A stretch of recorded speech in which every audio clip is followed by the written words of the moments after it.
Bonjour, welcome everyone to True Footy Live for the third and final stream of this round, opening rounds, GWS versus Collingwood. Good to have you all here.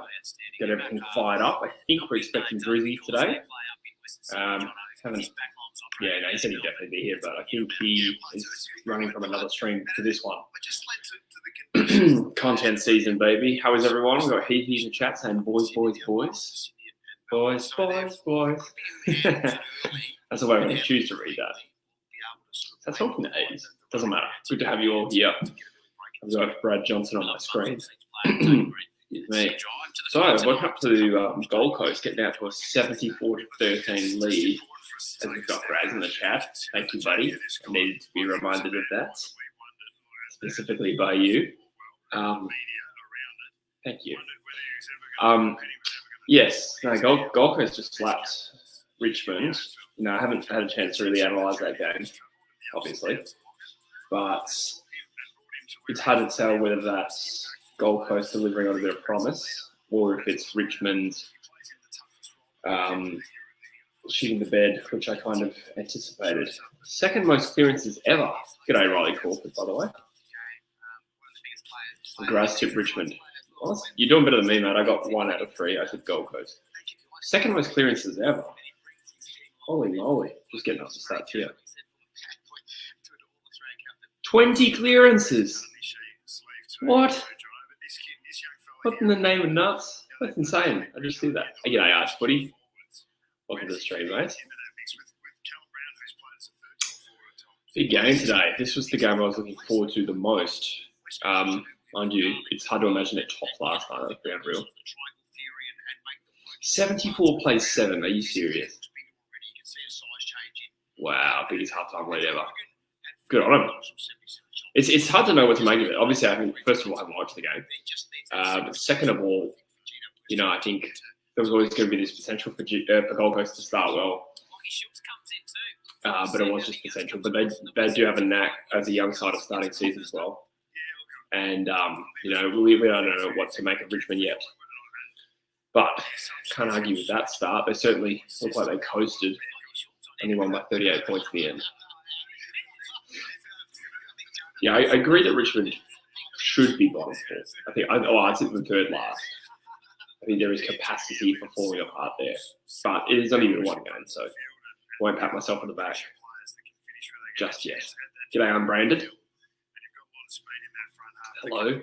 Good to have you. Who's everyone's tips today? I have tipped Collingwood by, I think I set a point or 2 points in my prediction video. Oh, I've got a bit of a sore back today. I haven't been sleeping so well. YOLO. Yeah, I'm keen for this one. Could be a grand final preview. There's been a couple of those this weekend. Giants by 6, says he. GWS by 3, says Carpet. Yeah, hard to argue with that. I think this will be Tweet. Was there some team news? I'm trying to think. Did Collingwood have someone out at the last minute? Or miss in a surprising fashion?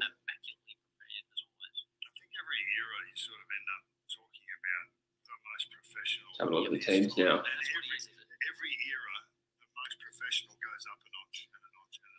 So GWS midfield is pretty strong. Obviously no Callahan today. G'day, Kane Horn. Welcome, mates. Member of the channel.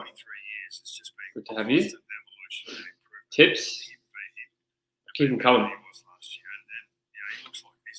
I believe Drews is joining me today. Just Drews. I haven't heard from him. I've shot him the link. So, yeah, I think he was out and about today. Or on Newcat's stream. I'm not sure, but he did say he'd be in this one.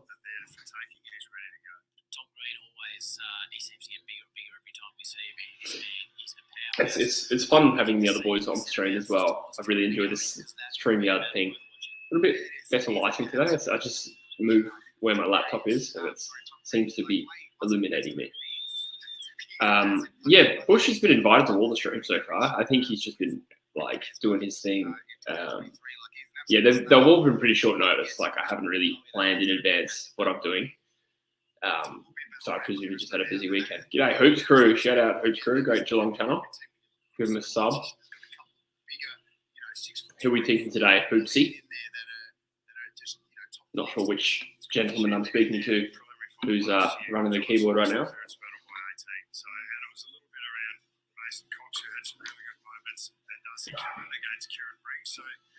Love in the chat. Thank you for being here, guys. I've been enjoying these streams. Hopefully we see Druzy, the Robin to my Batman at some point.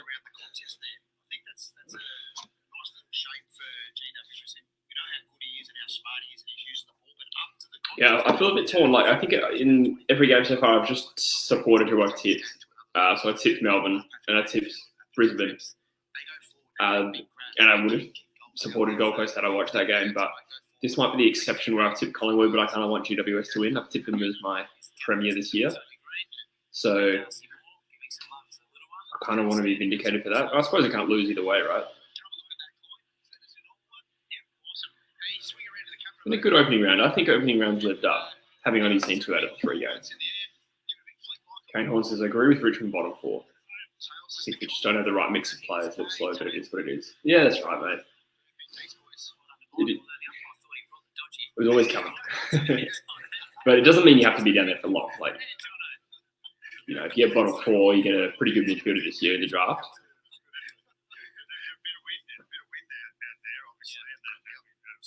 Sorry, just read his chat. Really? Live stream notifications are so shit every time you stream. They show up 30 minutes later. Huh, didn't know that.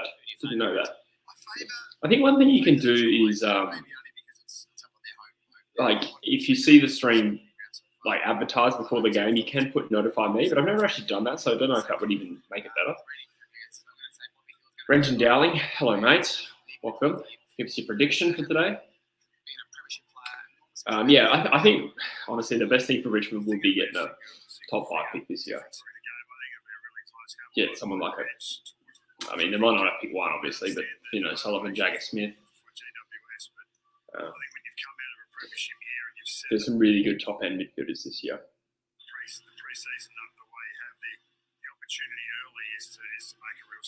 That's a good point, Kane. Yeah, I agree. That left you in a really awkward position. You know, still some good mature players, but probably not quite. Either they're not quite good enough on their own, or they, you know, some of them have past their best. Obviously, it's not quite enough to take you all away. But it's not horrific. Like, it's a decent best 22 vote for sure.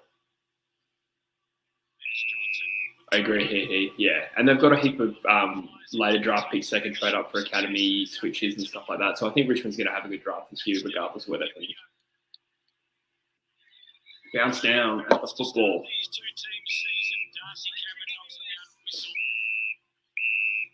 How's that Doherty and Coleman's ACL, huh? Rough. 2 ACLs in that game. That sucks. Both pretty, well, I'd say important players for sure.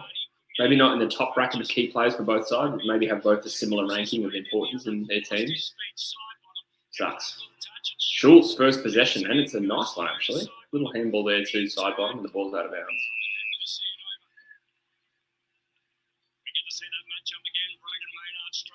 I didn't notice the siren. Tsunami warning, you reckon? Wow. That's kind of cool. I need to hear it again, though, to see if it sounds stupid. But I kind of like the idea. A little bit unique. I do like GWS' social media game. They are funny.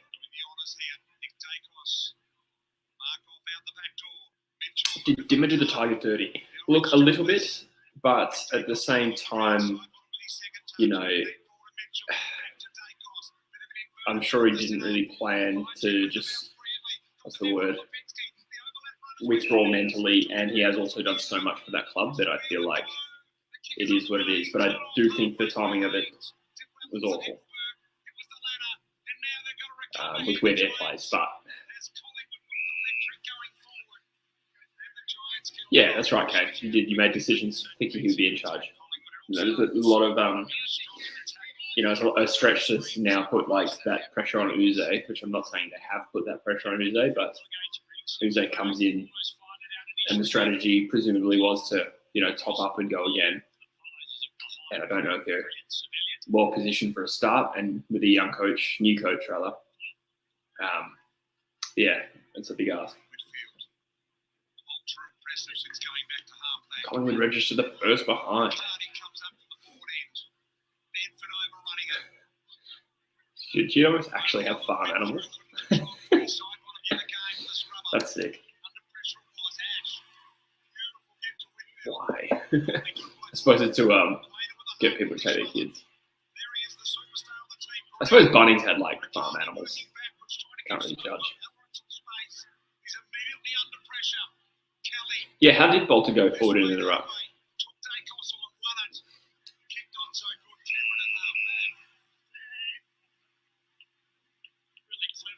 Yeah, I'm interested to see how that goes. Is that a joke, Riley? That's actually hilarious if it's not. Either way, it's funny.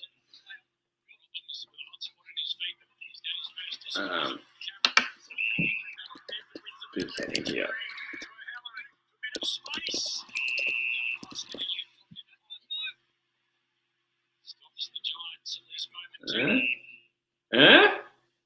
Look at that. Look at that. Don't say I don't spoil you guys.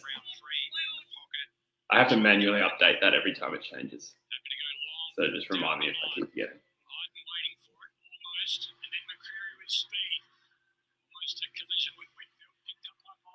Collingwood possessing more of the ball, it feels like. Kayla gets blurry for me. That is a bit of a wayward kick. It's out of the full. And GWS from the back pocket.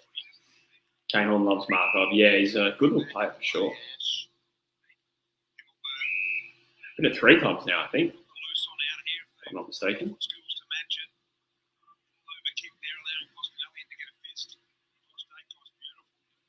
The Daykai combined, sort of. And Collingwood loading up to go inside 50. So probably the more aggressive of the 2 teams so far. Ooh, it did. Wow, great goal, my check. It really didn't look like he hit that well, to be honest.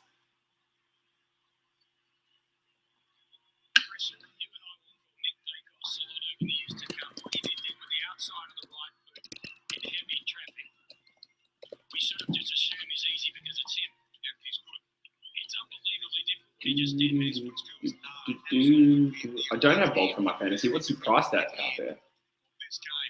What did he score? Oh, yeah.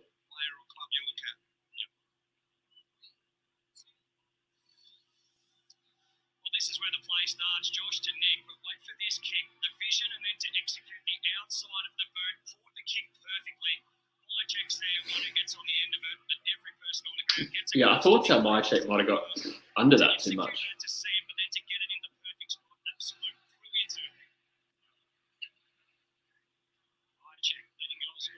Clearance there, is that Green? Canelio. Bit of a hat kick, cut off by Maynard. Yeah, get ready for that for the next 15 years, exactly. High 400s, I don't know if Bolter would be worth it as a key position player. Or I mean for Classic, I'm not sure about fantasy. Let me just still get enough stats. I got distracted. Bolter had 75 points, 15 touches in the goal. Solid. That's above his break even, I would have thought. Thoughts on, yeah, can anyone demonstrate to me whether it's Engie or Engie? Like, I haven't seen it. I've only seen it written. I don't know how to pronounce that. Engie Stadium? Engie? Angers? Could be Angers, because it's a French company, I believe. But I really doubt the average Australian is going to call it Angers Stadium. Sounds rude when you say it fast. Angers.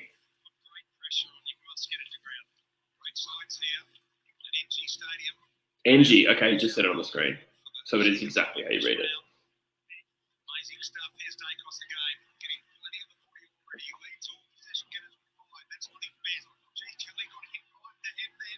Dacos brings the ball inside 50. Collingwood definitely got on top.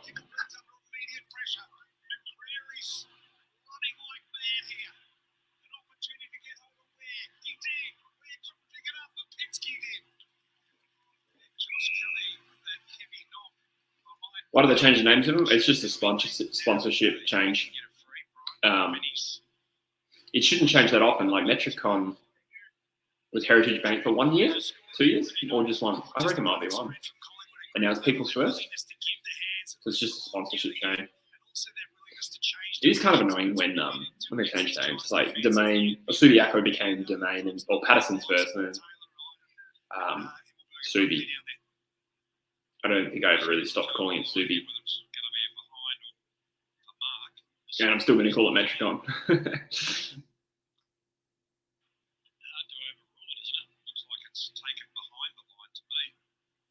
Has NG itself changed names, does it? Or you mean the ground, sorry. Yeah, so it was Skoda, Spotless, Sydney Showgrounds, Giant. Oh, there you go. I'm reading it now. You've written it. NG. It's true, yeah.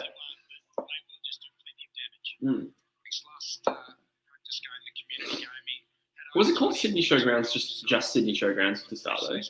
For like at least a year?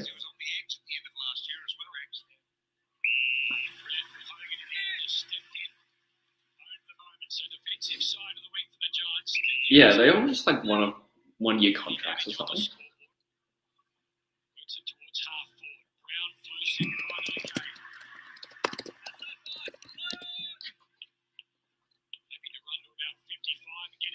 Deep inside 50. Oh, it's a score actually. In fact, it's better than a score. How good was that?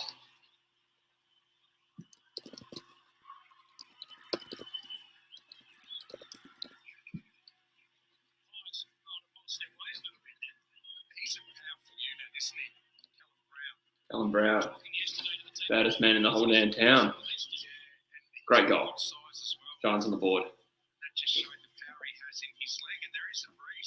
Bohemian Grove. What's Bohemian Grove? I gotta Google this. Ryan Garcia has lost his mind, hey. I really liked him at first.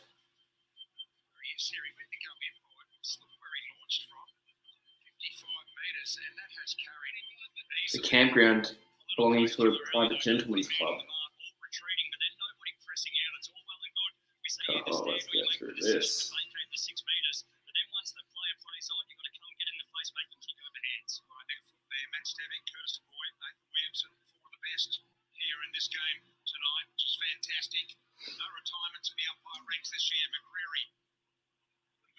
Abducted. What? Okay. There's a little bit of a side narrative going on with Ryan Garcia and Bohemian Grove, but looks like Collingwood have another inside 50, 14 minutes gone.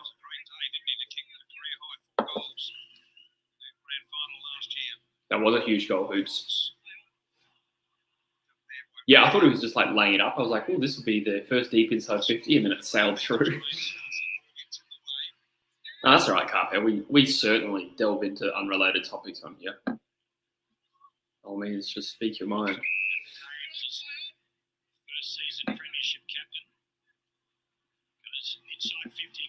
Oh, yeah, it's not loading. I am genuinely curious about that. Whatever the hell is Ryan Garcia is.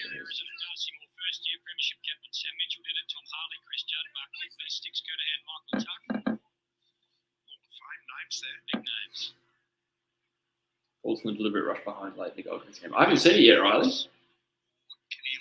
Can you describe it to me? I presume one team rushed to deliberate behind and it was either paid or not paid and it was controversial. Yeah, I'm in the UK, so that game was at 5 a.m. I decided to get up at 7, get a coffee for this game. So I just followed the score. I didn't see the action yet, but I will watch maybe like the mini match on KO after this and have a look.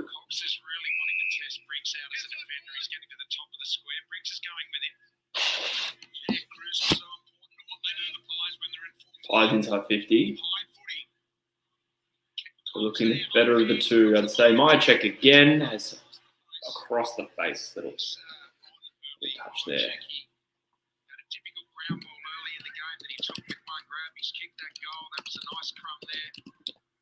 Just going to copy and paste this now. So many banners.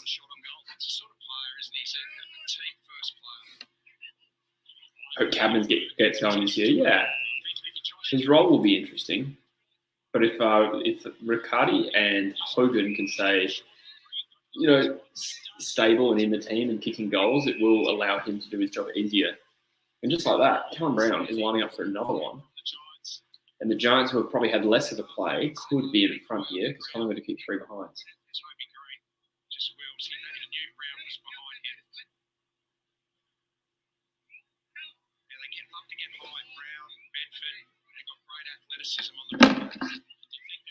Oh, that's just a little post on Insta because I always forget to do it, but I'm live streaming.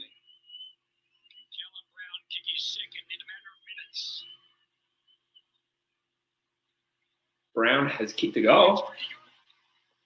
No complaints there. CC, Buffy.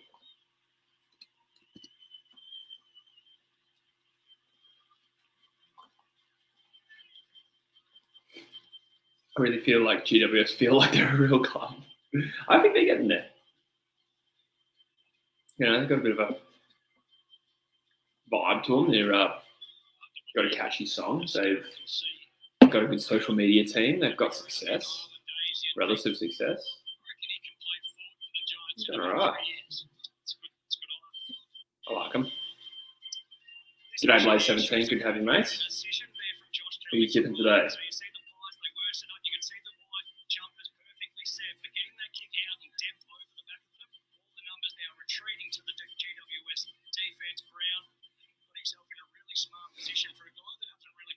Eagles fan this year, clip it. Oh, sorry, Eagles flag this year, clip it. Yeah. Wish I could jump on board with the same enthusiasm. Yeah, but I have to still avoid the spoon, so that's going to be like winning a flag when that happens. Good tackle by Darcy Cameron, was it? That will almost certainly result in the goal here to Collingwood. A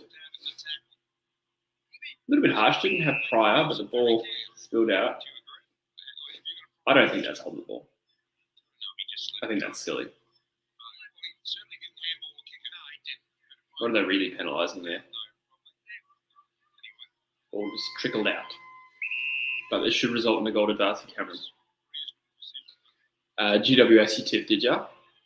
Yeah, there's a chance you go 0-4 here, Blaze. I'm not going to lie.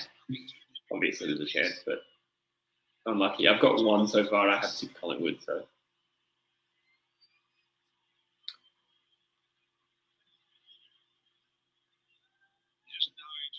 Riley says, receives a handball and a no-pressure 5-out, hesitates and walks to the line. Defender 5-wide and gets paid. So that was paid deliberate rush behind and a free kick? Well, based on your description, that seems like it should be a textbook free kick to goalpost. Do I reckon Harley will live up to the hype? I mean, it depends. The hype at the moment is proportionate to Chris Judd or Ben Cousins. Because Cousins probably had more hype than Judd. In terms of like how much he was on the back page, probably. Drug scandal aside. I think he will be a very good player. I don't saying he's going to be like a Dusty or a Petrarca, like that's a stretch, obviously, but it's still possible. I think he'll be an A-grader. G'day, Darth Jar Jar. Good to have you, mate. Ooh.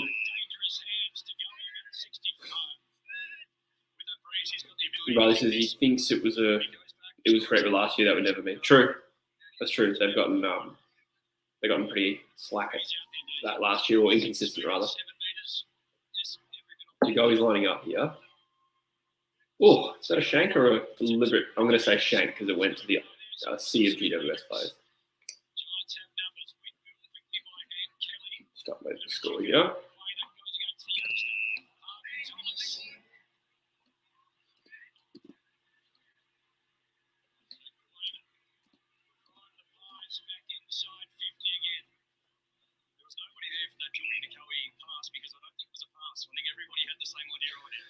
Albany product indeed. Yeah, there's a few Albany boys. There's probably more Albany boys than Bunbury boys in this AFL comp. Sue McGovern's and Cameron. Oh, Bobby Hill picking up where he left off. Jeez. Giving the scorer here we've been overworked at this point. They started well.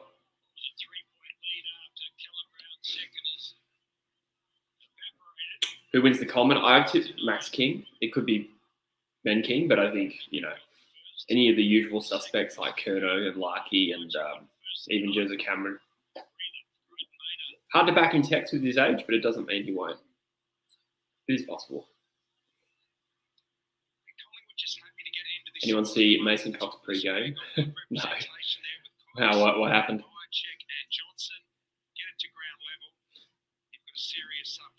Yeah, Ben King kicked 5. I made note of that. He could definitely be a common contender. I would have thought.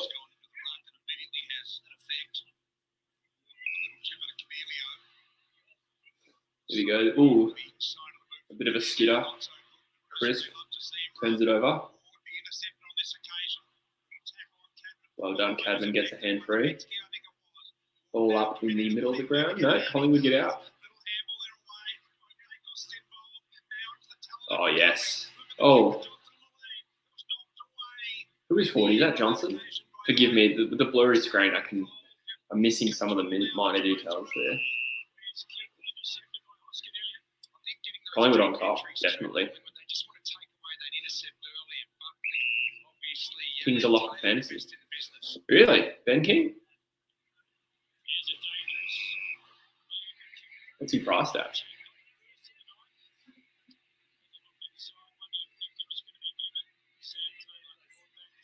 So I'm looking at posting a story to let people know that I'm streaming. I never do that, but I should.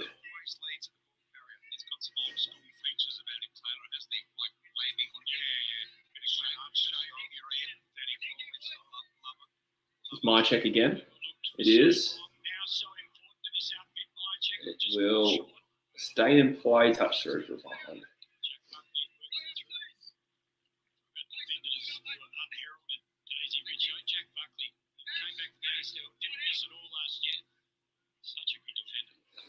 Low 400s. I mean, that's not a bad price, actually.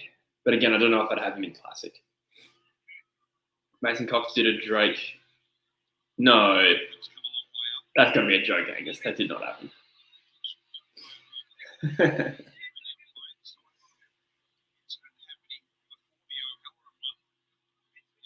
Oh, he was in the warm-up. It actually just popped up on my Instagram.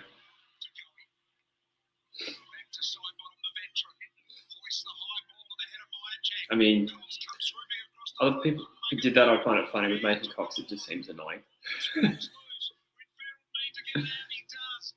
I'm sure he's a nice guy. He just, yeah. I've watched a bit of his show. He seems okay. It's kind of just on field. He's got this annoying persona.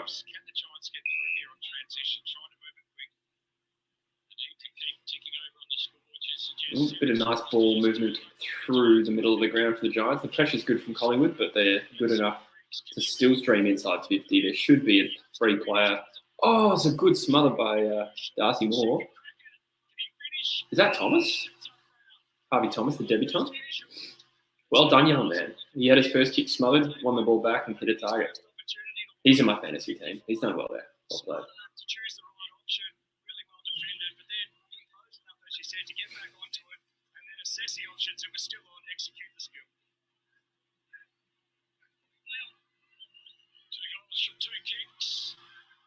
Well done.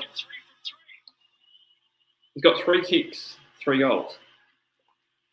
Alan Brown, and not the Collingwood variety, who is no longer there. I think. Pretty sure he got the list a while ago.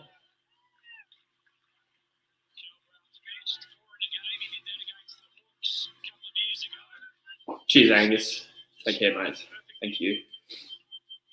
What game do you reckon is game of the round next week? That's good. A good call. I'm probably going to do my just the tips today, actually. Calling it. Let's have a look at round 1. Carlton, Richmond, no. Collingwood, Sydney, first contender. If we're talking game of the round in terms of how good the game could be, I still think Essendon and Hawthorn could produce a good game, whether or not it's a massive. Well, certainly isn't a massive matchup, but Geelong St Kilda could be decent. I actually don't know who to tip yet for that one. Gold Coast versus Adelaide could also be good. So there's a few tasty matchups there. Melbourne and the Bulldogs. Port to West Coast should go down to the wire. Even Fremantle Brisbane is capable of being close. So to answer your question, I'd say Collingwood. Collingwood Sydney is probably my favourite of those fixtures. Is that another goal? It is. Daniels puts the Giants in front. Some decent counter-attack play here from the Giants. Sees them ahead. Didn't see that coming. Just sense the goal was on the mark. Sense that the goal square was also empty and the only player there was a teammate. So he had it at both ends and that culminated in him. Druzy is leaving me high and dry at the moment. That's all right. That's okay. He's just banished from the channel now. Having a look at some fantasy points. Who's doing well? Darcy Cameron, Callum Brown, obviously with his 3 goals. Cornelio Myercheck, Ash. I thought about Ash for my fantasy team. G'day, Chris. You went straight through GWS pre-game warming. Yeah. I suppose it's kind of funny actually with the knowledge that GWS have been firing some shots.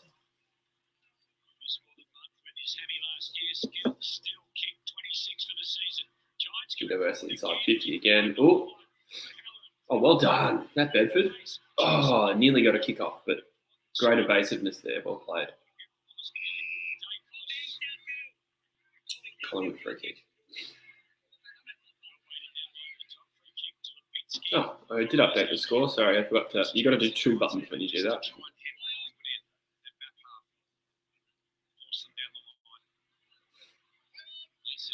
Yeah, I haven't got Dacos or Green. I tried to avoid the. Oh, that is a great grab. Is that Cadman number 5? Well done. Showing some talent there.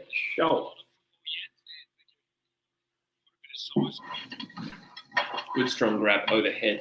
Difficult ball to mark that, and there was players in front of him.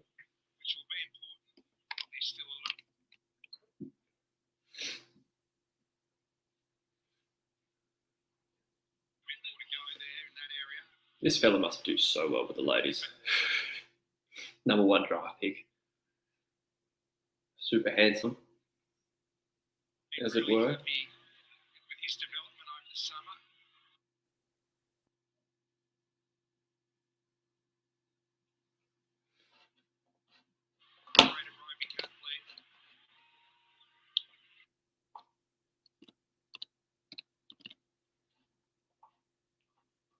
Okay, it's just panicking a little bit, but it was behind to the Giants. That's a work in progress for him, just to be able to finish the work. Really good mark there. Just something he's really working on. So next thing for him is it's probably 4:40 remaining. It's been a good quarter. I think I still feel like Collingwood have been the better side, but when GWS streamed inside 50, they've been a bit more decisive. Cardman looks really good. Yeah, good channel. Yeah, he shouldn't have gotten shit last year. He was a first-year key position forward. He'll be fine. Inside 50. Oh, there he is again. I might be behind now because the string lags. Oh, played, young man. Skip the forward a little bit.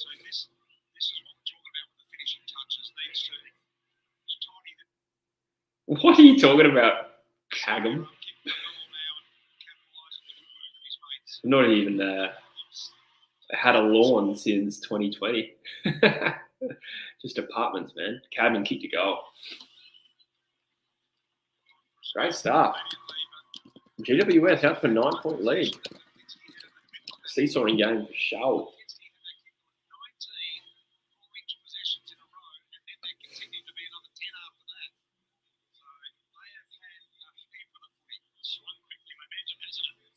That's a Shannon Knoll joke? No. I feel like I have read that before. So I was reading it and I was like, that there's something about this that's familiar. But I didn't have any idea that it was Shannon Knoll.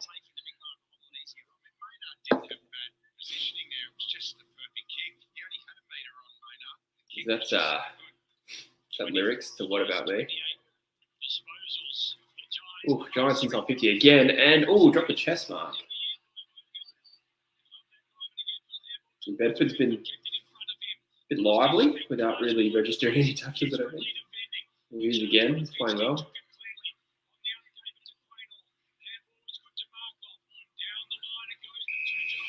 Yeah, Giants trapping him in their back half at the moment. Oh, that's a great kick inside 50. He got lucky that side bottom dropped that. And the side bottom should not have dropped that, to be fair. Ash. Oh, yes. Greendale Blink 182. I would go back at Blink 182. I'm not a huge fan of either, but Blink 182 is probably my preference. I don't think I really like any Green Day songs. Blink 182 at least had I Miss You. That's a good one. And more than that. Oh, that's a shank. There's a Bill Shankly. No, it's a bit off topic. Malthouse Dennis Pagan situation. I think Clarko will succeed at North. The question is, can he stay there long enough to see the fruits of it? And what I mean by that is, does he get 5 or something else? Or did he burn out? I mean, he's been a coach for a long time. But I think I feel good about where North can go with him, for sure. What are your thoughts, Heath? I think Brisbane don't even make the 8 this year. Wow, big call. I can't agree. I think with their home ground advantage, having just lost their first home game in 2 years, I think they'll be okay. But I will say that as good as Carlton were for periods last night, Brisbane did stop. There was no doubt about that.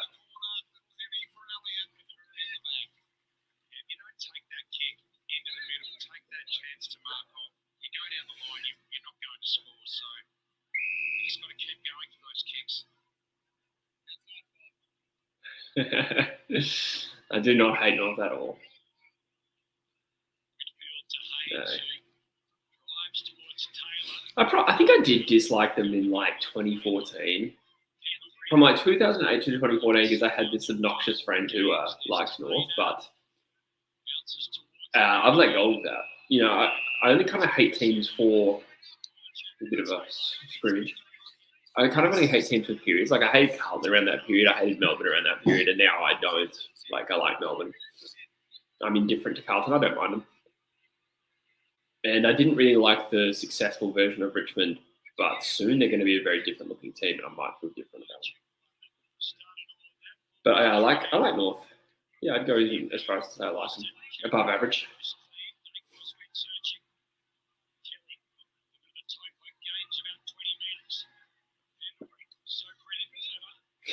A lot of 2017 Adelaide. Right, so you reckon they'll fall out like the 2018 Adelaide? Possible. I think I saw enough last night to make me think they haven't fallen off completely, but it is only round 1. And they only played a half of football last night, that's for sure.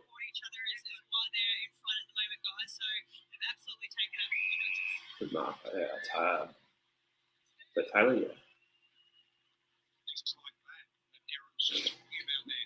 I think Richo is a good commentator. You know what? I generally haven't listened to much commentary over the last few years. I don't mind him.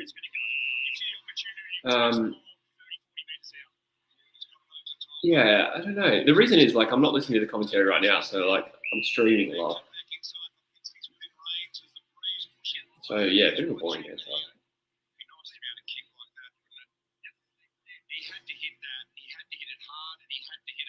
Yeah, you reckon North versus West Coast for the grand final in the next 10 years? That'd be crazy. That'd be crazy.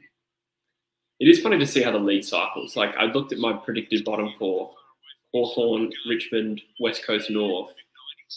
And that was like 3 of those teams were the top 4 in 2015. Hawthorn, North and West Coast. And then Richmond, obviously, they came 5th. So that's 4 of the top 5 teams. is my predicted bottom 4 this year. So it shows you that it cycles, which means in 9 years, mate, we'll see you at the top. That is quarter time. I just updated the score and I'll get back to the chat.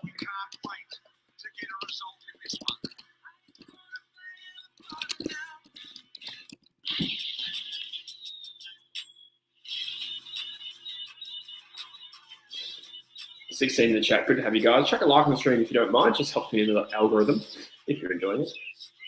Graz is back to say Eagles suck. Thanks, man.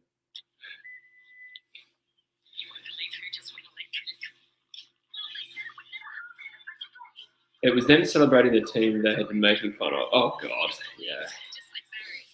Is Reddit? Yeah, is Reddit like that? It cycles except for Geelong. That's true. I mean, even Sydney, for the most part, has avoided it. They definitely did rebuild, but, you know, that was like a pretty short window. Toyota. Come on, it's time for a change. Reckon, yeah. I thought one looked good. And Collingwood also don't really dip down too often. A little bit. Pies won in 10, West Coast won the spoon, then they both made an 18, that's right, and then West Coast won another spoon in 23.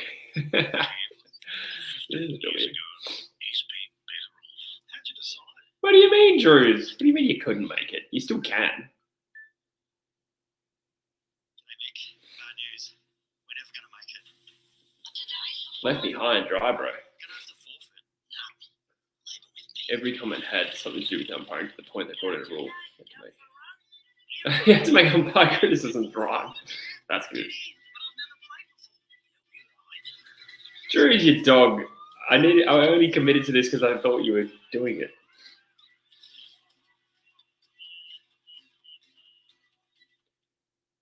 If you want to do something different, even if you don't know what, Have a look at stats. Universities Australia is here to guide you there. Explore thousands of online courses from Australia's leading universities. I actually don't remember which players I have in my fantasy team. Get twice the tasty at Macca's with a medium fries and soft drink plus 2 of these. Darcy Moore's actually scoring pretty well. We knew Callum Brown with his 3 goals. I never went for Ash. I don't think I picked any of these 2 clubs, actually, because of the opening round buys and stuff.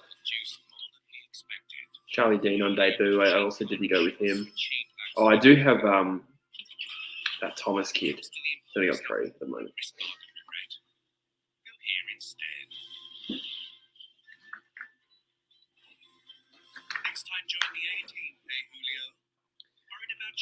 I'll be back in 1 second, guys. I'm just going to get my water bottle. Keep the fantasy 12 coming.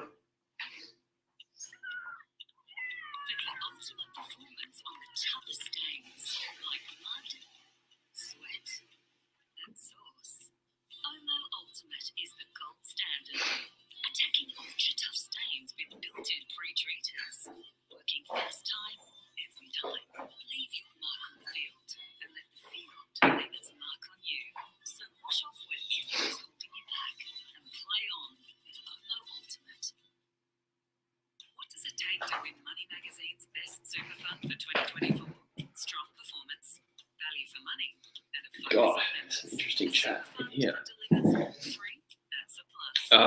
After months of analysis, I think these were tough games to tip, to be honest. I don't think any of them were gimmies. I was most confident about Brisbane, though, to be fair.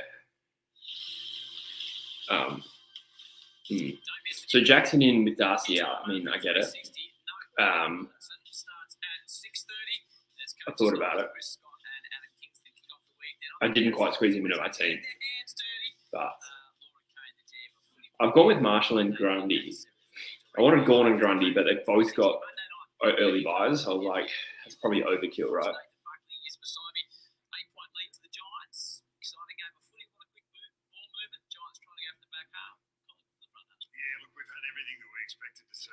Adel versus St Kilda.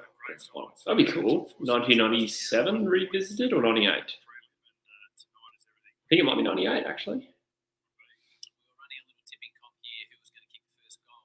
Oh, you're kidding, You got that tip right. Because, oh, wow.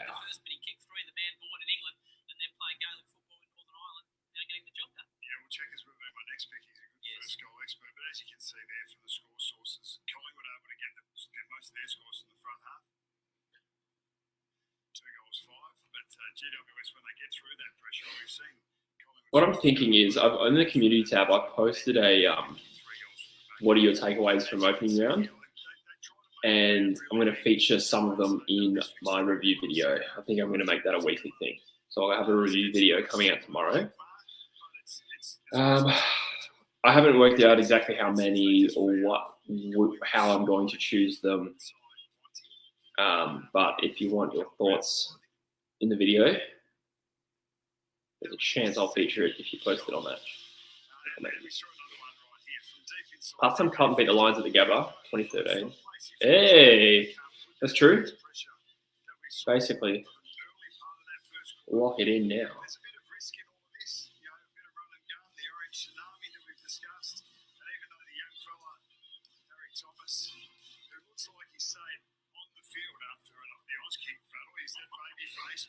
'98 Adelaide with the Kangaroos. It might have been '97. Oh, there you go, Mike. Mike said that. That's right.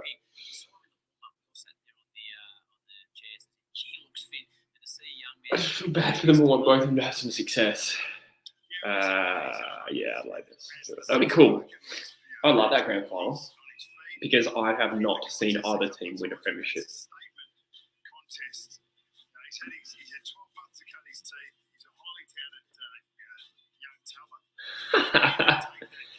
Yeah, that is part of the initiation process to play at Fremantle.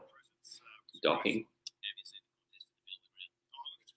May as well lock in a Hawks repeat.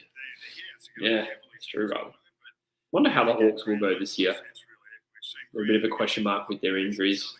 Before that, I was expecting sort of like, slow improvement. Maybe we might still see that, but got a bit of adversity to start, that's for sure. I don't want Scoops having a flag. That's funny.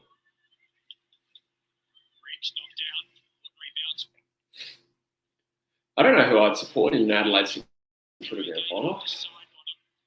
Probably stay neutral. Luke Schultz. Great.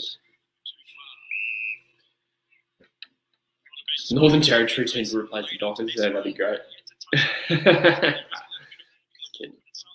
That was an interesting shot, says Finn. Yeah, I don't know if it was a pass. Given the benefit of the doubt, but it wasn't a good shot at goal, that's for sure. Did you really?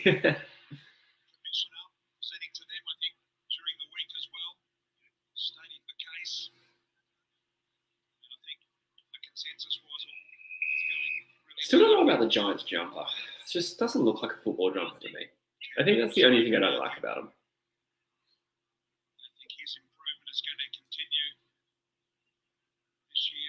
I think it's just the orange back and where the charcoal panel. It just looks wrong.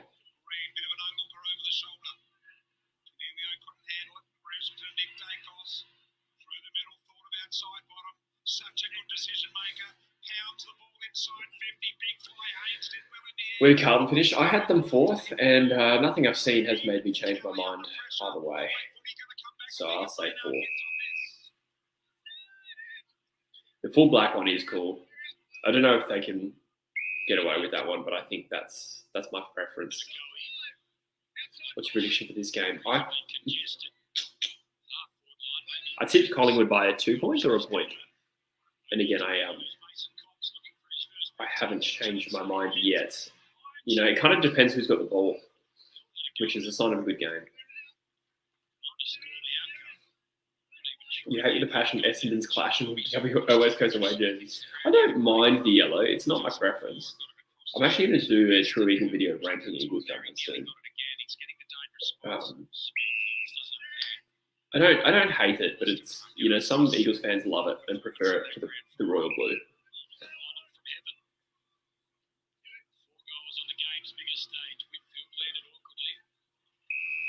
It does look a little bit weird. Maybe the yellow jumper would look better with blue shorts. But still not as good as the royal blue.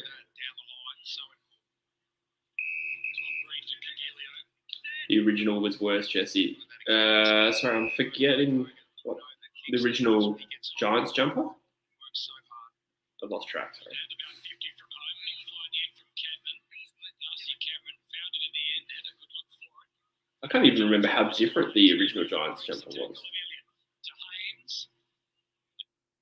And Haynes. Nice sort of a ball towards half forward. Lots of Collingwood jumpers. Cameron does the job. Okay, Eagles to Guernsey. You know what? I mean, it's a horrid jumper, the Oka jumper, but it would be kind of cool to see that brought for like a retro round. I would like to see it once. For an away jumper. What do you think of the 2004 smash hit film, Tin America? That pops like as I was 10 or 11. And all my friends loved it, but I gotta say I watched it and I didn't think it was that funny. It's not really my sense of humour.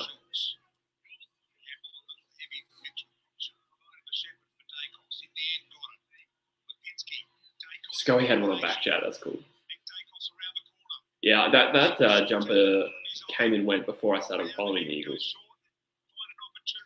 But I would like to see us wear like, I don't know, a retro round against the Bulldogs or something, that'd be cool.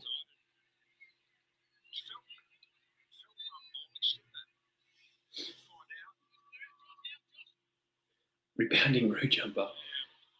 You know what I really do like? It's Hawthorn's V jumper. They should make that their normal jumper. I mean, yeah, you'd be undermining so much of their history by doing that, but I like it.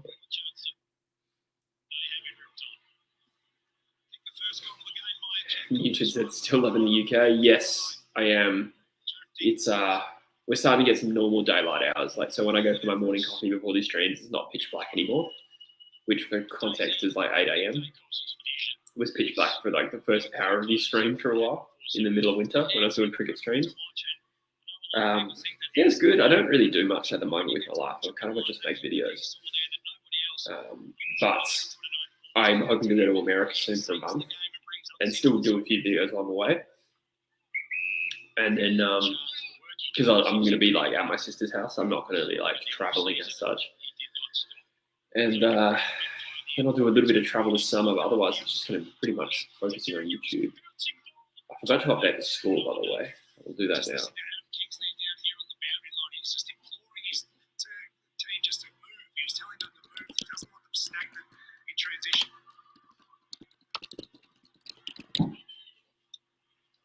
Can't get enough. Why have I got a kiss in my head? I was made for love. I look like the kind of guy to love goth women. No, nobody's ever told me that. What is that based on? And yes, I am old. I'm 30. America.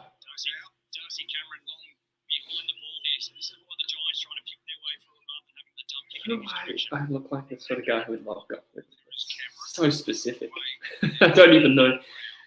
Is that like goth men would like that? I don't know. 14 and a half gone.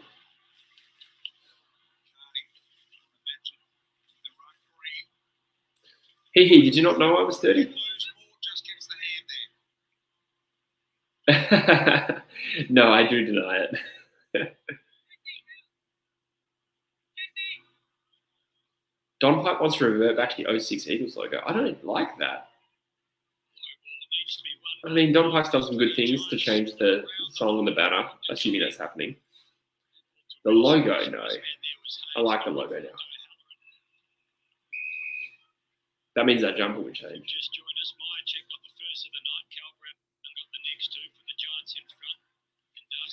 I feel like it's round one though. Like it's a bit late to change the logo now. I feel like you got to do that in pre-season and post-season.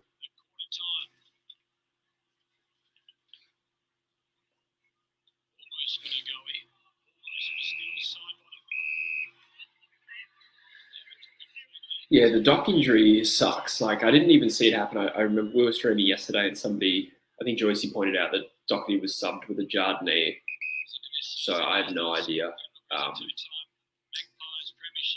like what happened there. It sucks though. I mean, he's the same age as me, 30, so big part of your career to miss a year.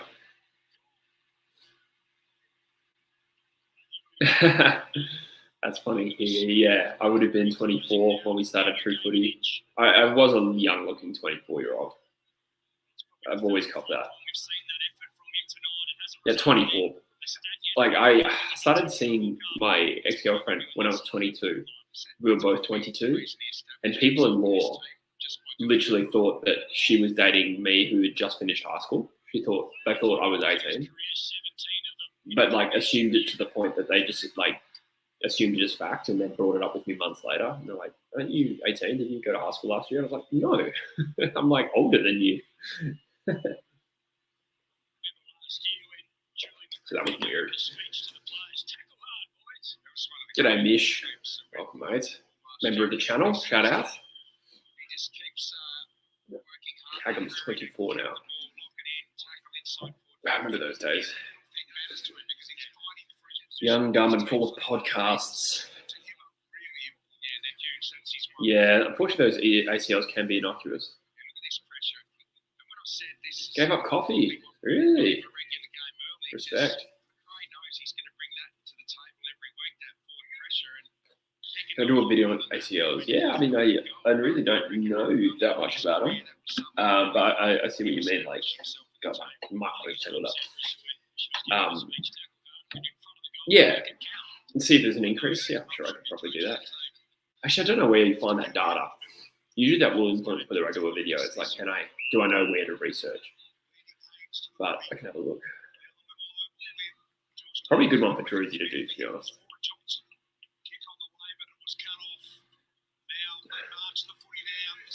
That's quite good. So the reason I grow a mow is actually, I grew it ironically to annoy my sister. But then I kind of didn't mind it. And I can't grow a beard. I'd probably grow a beard if I could, but at 30 years old, it just never came. If I could call my girlfriend ex-girlfriend, no, I haven't. Did you actually? Is it Doherty's third ACL? That's awful. So I forgot to update the score. I'll do that in a second, but Tom Green is lining up on my screen.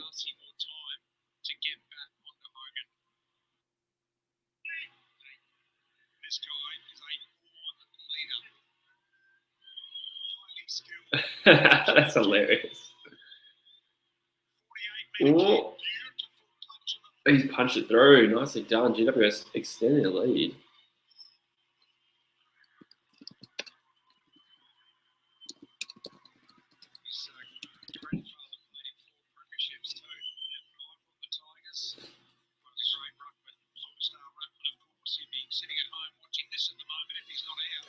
I am.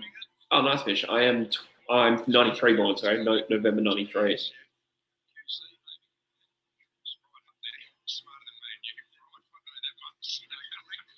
So Green's still a flog. Yeah, he is. I mean, I like we all kind of started to like him. Well, not we all, but like I started to like him.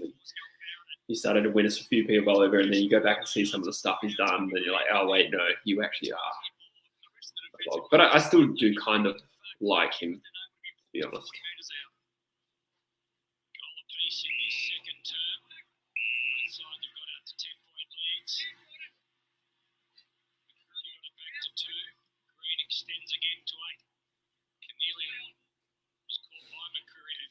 That's a fair point here. Yeah, Adam Kingsley's done an unreal job. I mean, to be fair, they did horrifically underperform. I think their list should never have gotten to third last or whatever it was, but still, it takes a good coach to snap them back that quickly within half a season.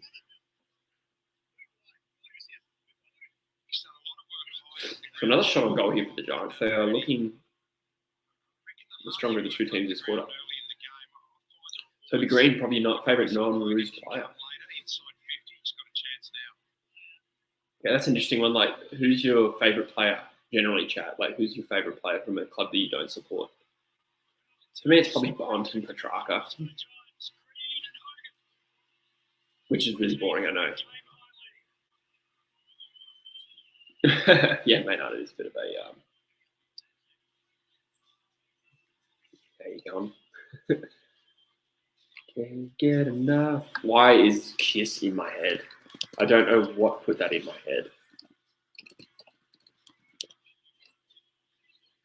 Get a bit of a lead out here as I'm updating the score for you here.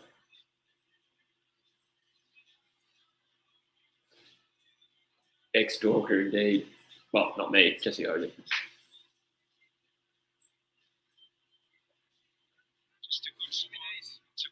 Little man crushing Zach Butters. Yeah, I like that one. Zach Butters is cool. Trying to think who else. Dave Hoss with a nice clearance. Inside 50. Taylor too strong for Johnson. Johnson is 40, right?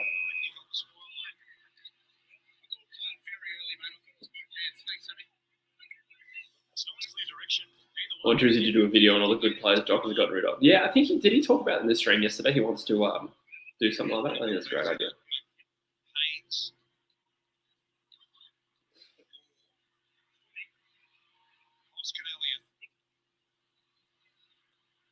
WA product indeed, Sam Taylor. Yeah, probably. Is he the best West Australian player in the game right now? Probably.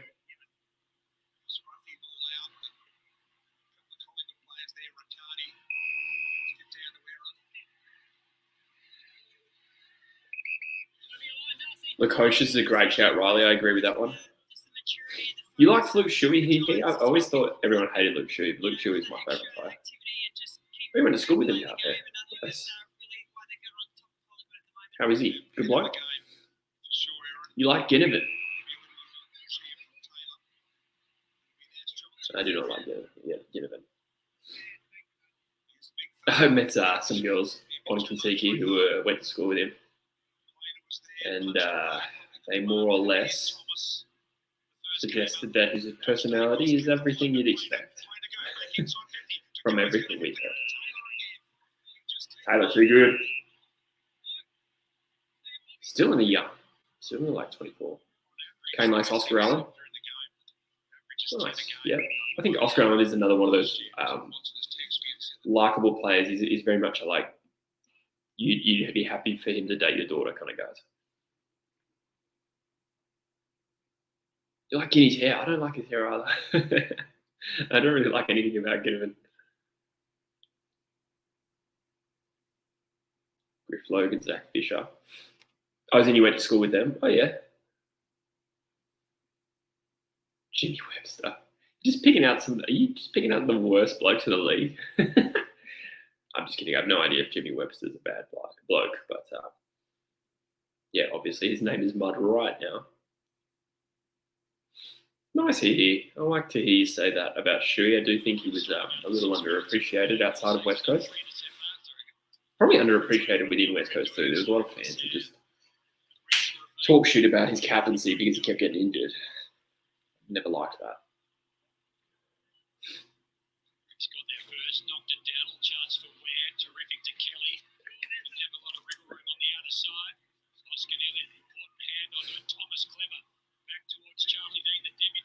Liam Jurra, I remember that player. He, how long was he actually around? I remember he really burst onto the scene. Went to school with Reece Palmer. You're old. Well, you'd be, if you're the same age as Reece Palmer, then you are 4 years older than me, I think. Okay, so not too old.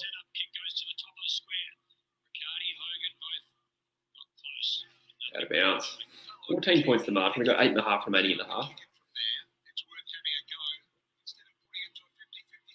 Oh no, it's behind GWS, so it's 15 points. He threw a shoe at the races, that's right, yeah. I saw him walk into Bunnings once with this obnoxious top knot. But it wasn't cut to accentuate it. It was just he had normal hair and just put in a top knot. It was very weird. Oh, you're the same age as me. Oh, there you go, Kane. Was that like Corpus or something like that? I don't think that's where Maston went. So, probably from the same area, although I didn't grow up in Perth.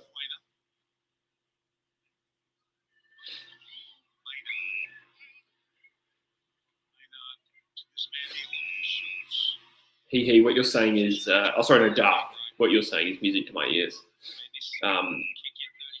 I agree. I think he was awesome. Like he never really became in that top tier of players in the comp because he didn't do it week in, week out, and he was susceptible to a tag, but he really was pretty much the full package in terms of attributes, other than maybe like overhead marking. I would expect Sam Taylor to stay in Sydney, to be honest, I think West Coast have more of a need than Fremantle, so I'd imagine we go for him, but yeah. You went to leaving. Oh, okay. Yeah, right. That means you were 2 years older than Busher at that same school. I had mates from Leading. I'm sure we have heaps of mutual friends in Shane. I know a bunch of people our age that went to Leading.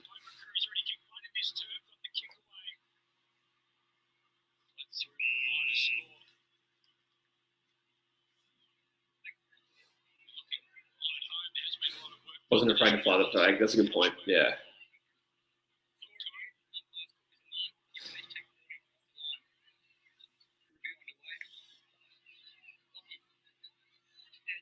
They're deciding whether that's a mark to Whitfield or a point. It's a small country town. A little bit. It's still kind of interesting, like to meet someone who, like, Lenny was just around the corner from where I lived the entire 10 years in Perth.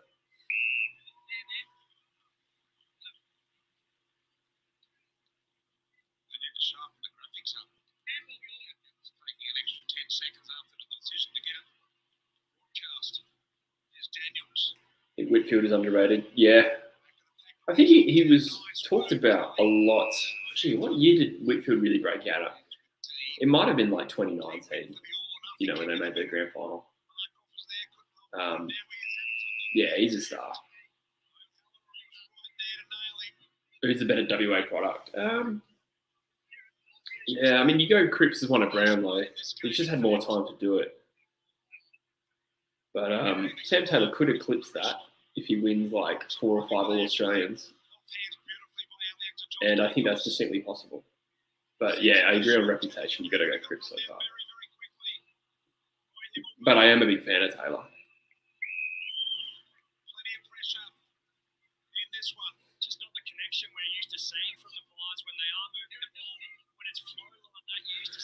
Six minutes remaining. GWS have gotten on top of this contest for sure.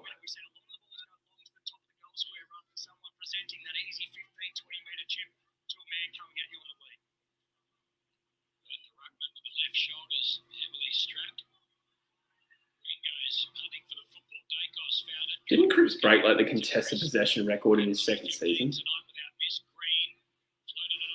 He really did start like a house on fire. Then he faded and won a Brownlow. But yeah, had a great career. Dacos that will be a boundary throwing.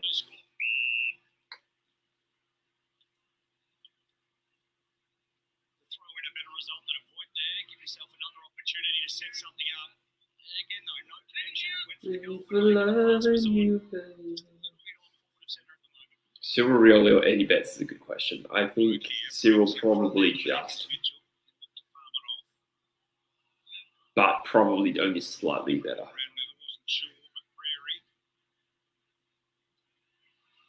Yeah, that's fair cut there. I'm still baffled a little bit that Griffin Logue went that high in the draft, to be honest. I think that was a bolter from memory. Like we talked about in the 20s, and then suddenly as a top 10 prospect.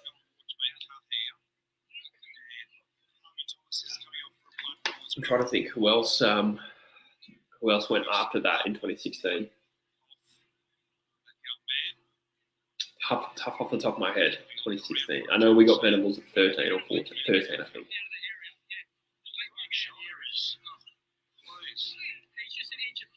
Yeah, Bolton should certainly be even better. How did he go today? I haven't obviously watched the game.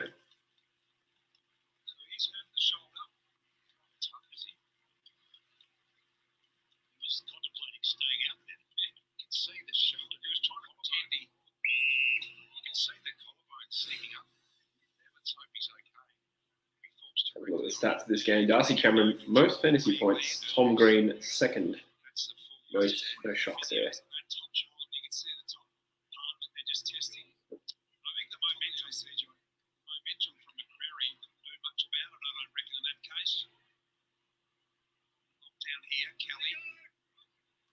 Schultz.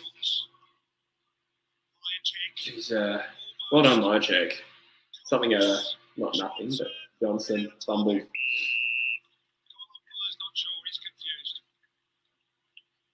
I think that'll be behind.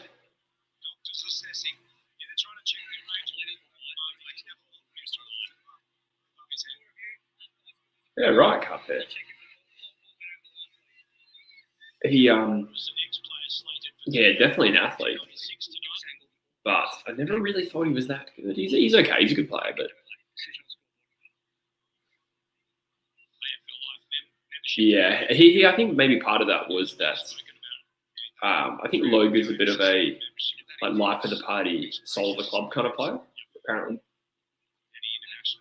And I think they were shocked to lose a Western Australian talent. Like, yeah, literally local talent. But he probably made the right move for his career. Oh, Dacos. Oh, that's too good. Fair play. Off one step. Too good.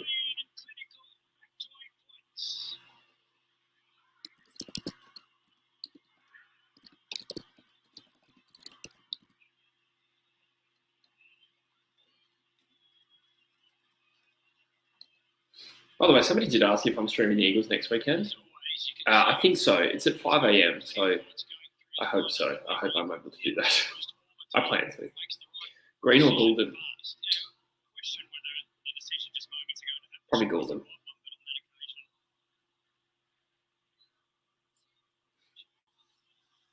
Papa was the best mid today. Yeah, okay. Rao was incredible. Yeah, 20 clearances. I've never even heard of that. I'm shocked that's not even the record. Yeah, we got Port, okay? Tough first fixture. Very tough. Just hopefully a bit of damage control.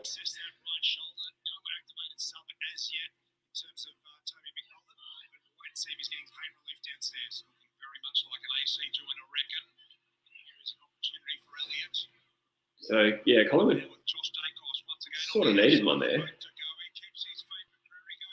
Back to 8 points. 4 minutes left in the half. It is at Adelaide Oval. Okay. Yeah, Tom Green's having a good half.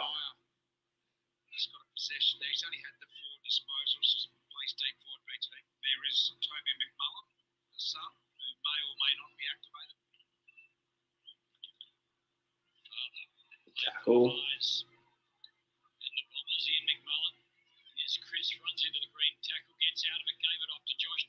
Oh, Quaynor. Dacos again. Oh, flower bag. It was trying to be too quick there. Schultz. Misses. I'm not going to watch the Eagles. I don't think we have really any reason to believe it's going to be like last year at the moment. But we are going to struggle. But I don't think it shouldn't be as pathetic as last year. Like, the average level performance should be a lot better. I'm confident of that. But I do wish we had, a more winnable game in the first month. Not so even just to win, but just to play our style and look good and build confidence. But I am a little nervous about the first 4 weeks all being one-sided.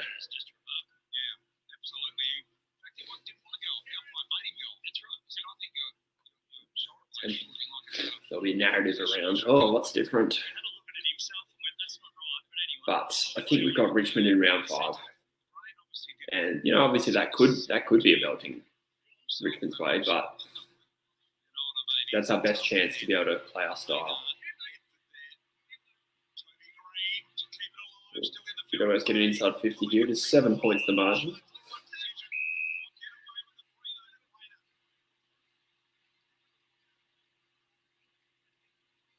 That's right here. I think that's just kind of the rebuilding way. It's like being excited, like for us to be Jinby, Hewitt, Reid, Money Hewitt's injured at the moment. CSGO map. What is CSGO? Is that Counter-Strike? Never really played Counter-Strike. I watched other people play it, but... Oh, g'day, Thomas. Thank you, mate. Oh, Kane's going to that game. Yeah. Yeah, I equally think we could win that, Kane, respectfully. But I also think we could lose by 100 points. It is totally possible.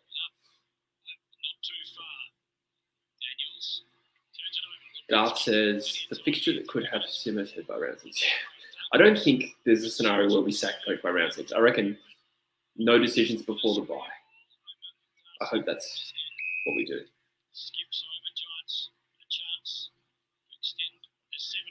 I wonder when the earliest in the season a coach has been sacked. But I feel like it's never really before the bye. I could be wrong. Kane says I think we'd be close. Yeah. Assuming we play well. If we don't play well, then Richmond will slaughter us. As GWS slaps home another goal through Hogan. It's a good game. Living up as well. And pretty high scoring, really.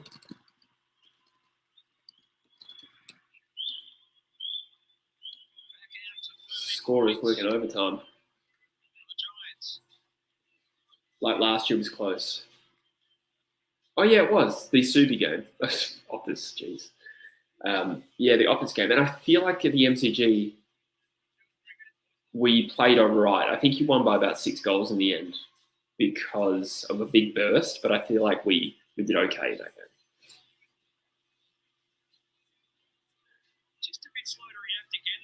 I don't think Mark Neal lasted that long. Yeah, I don't really remember the details. I feel like Mark Neal's last game was against Essendon when they lost by 150 points. Was that last game, or was it the Geelong game where he got sacked? I've actually forgotten.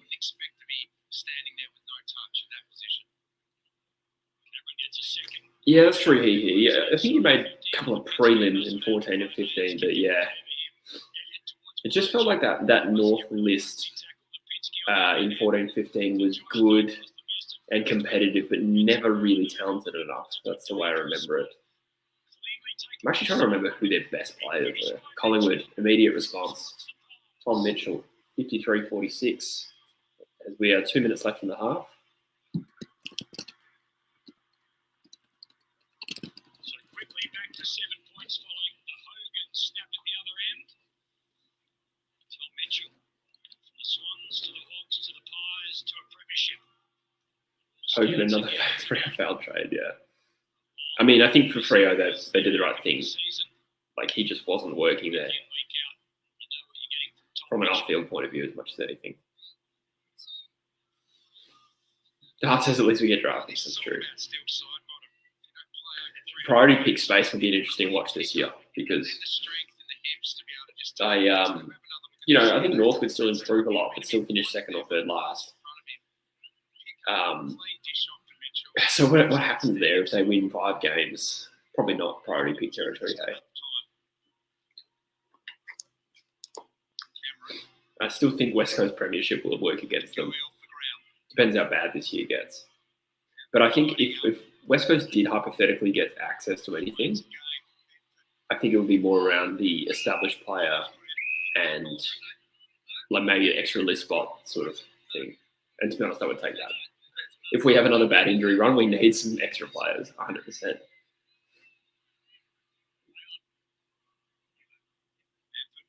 And to be fair, there is a lot of money being lost if West Coast stayed that bad, because attendances will just drop.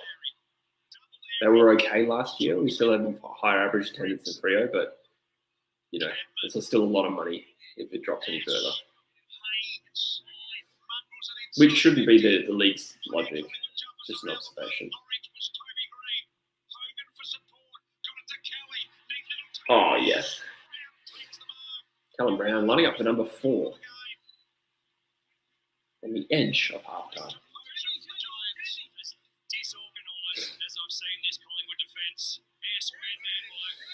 Bullish on Harry Barnett. Yeah, I like Barnett. There's a bit of criticism on him in big footy. I think it's harsh. He's still like 19, right? I think he'll be good.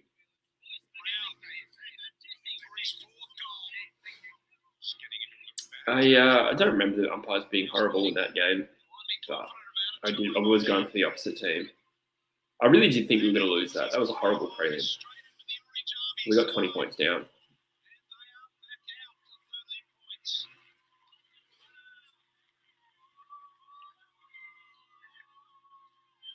To think we would have had Jamara, Ashcroft, Dacos, you mean without father son and academy? How would it have got you Sanders though?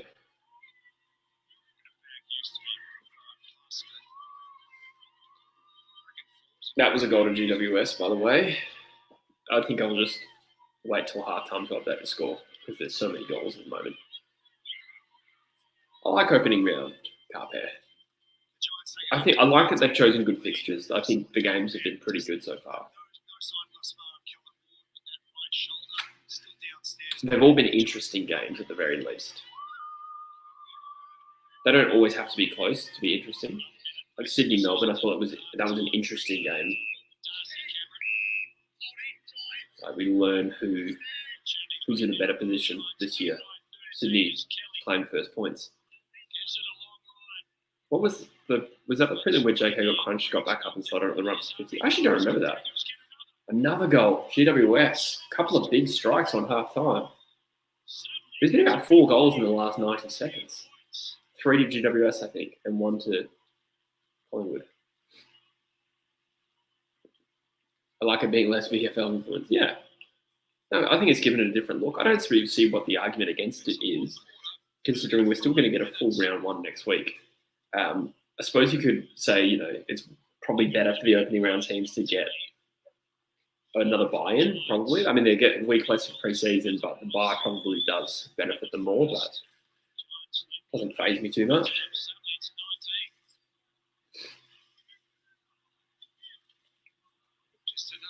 Maybe it was 30. I don't remember. I mean, we haven't played in a whole stack of prelims, but if it was against North, then that was definitely the only prelim.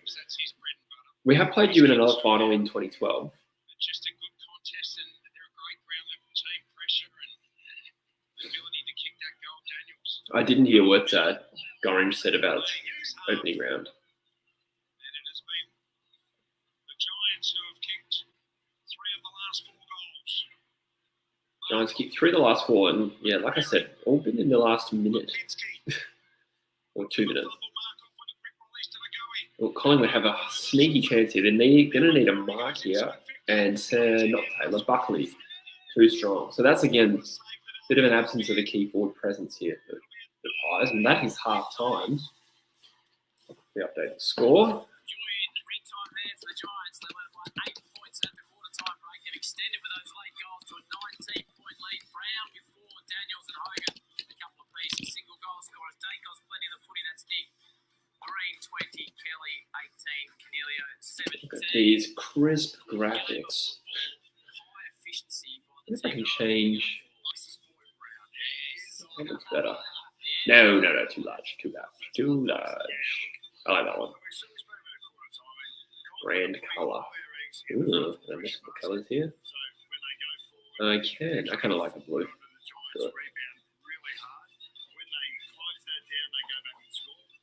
Cox hasn't had a touch yet. Has he really?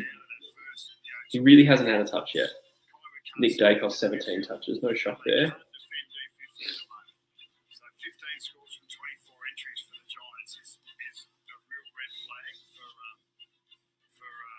Yikes.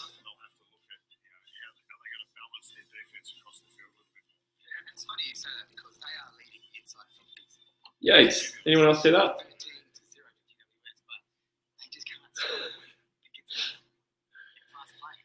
I was looking at it going, is there any chance that that's a typo? But I really don't think so.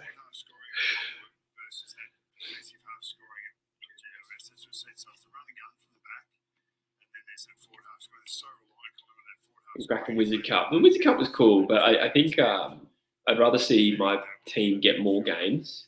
I think what they used to do was just play more scratchies that weren't televised and just have the Wizard Cup. But yeah. The Wizard Cup was kind of fun. Who else hasn't had a touch? So Is Noble sub? Oh, Mason Cox has had 6 hit out. And only 3 Dream Team points. He must have given away a free kick. Let's look at this. Thomas only has the 7 touches. Not good. Oh, yeah, Carpe. I meant to look that up.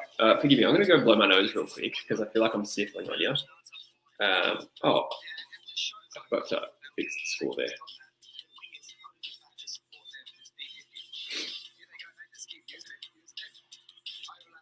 Yeah, a few fantasy team reshuffles. That's right, Max. Did anyone have Doherty? I had Coleman for sure.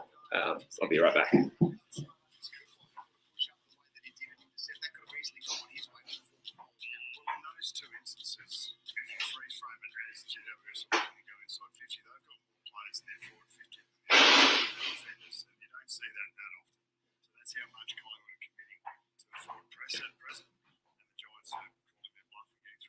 Ben Dixon watching it from ground level. Dicko coming in, you're seeing it from down there. Well, it's interesting you just touched on the tsunami. So we know the tsunami is always from the back half, but I'm seeing it at all sources. So on the wing, through the middle of the ground, they're actually trying to generate that run and wave of numbers. Oh, that was, sorry if you heard that nose blowing. That was much needed.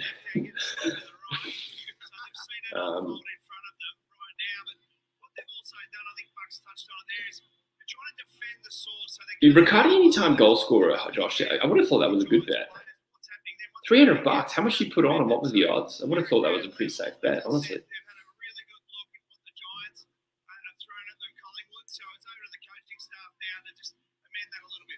I'm going to message Drew and abuse him until he joins. There's numbers, Nathan. You're telling me things that I don't understand, but then you point out the fact when they are able to stop the Giants' flow and it resulted in a Dacos goal, which is what Collingwood need to do for the centre. Yeah, we saw it, and then later in the second quarter where the Giants are trying to get out here, but this is the first 2 or 3 handballs before the Giants have actually got out of the bubble that Dicko just spoke about. $10. Okay. Half a step to be able to turn, go, finish. Wait. Oh, 9 legs. Oh, right. I was going to say, how was that paying $30? My brain failed there.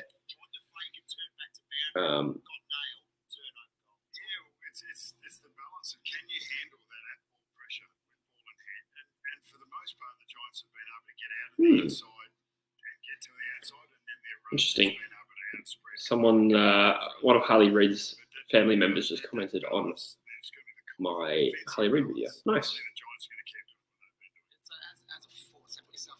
9 legs, yeah. That's a well-hung spider, am I right?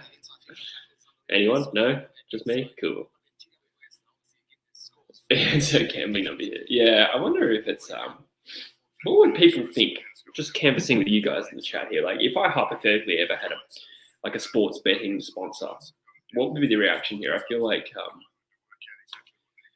I feel like it's so common in other sports, but I feel like in Australia, like it would be. I'm glad people like that joke. Thank you. Sometimes I make weird rogue comments in here that just get completely uncommented on. Yeah, what would people think? I'm not trying to get a betting sponsor. I'm just curious. In my head, I kind of feel like I would get criticism for it, but in like soccer, right?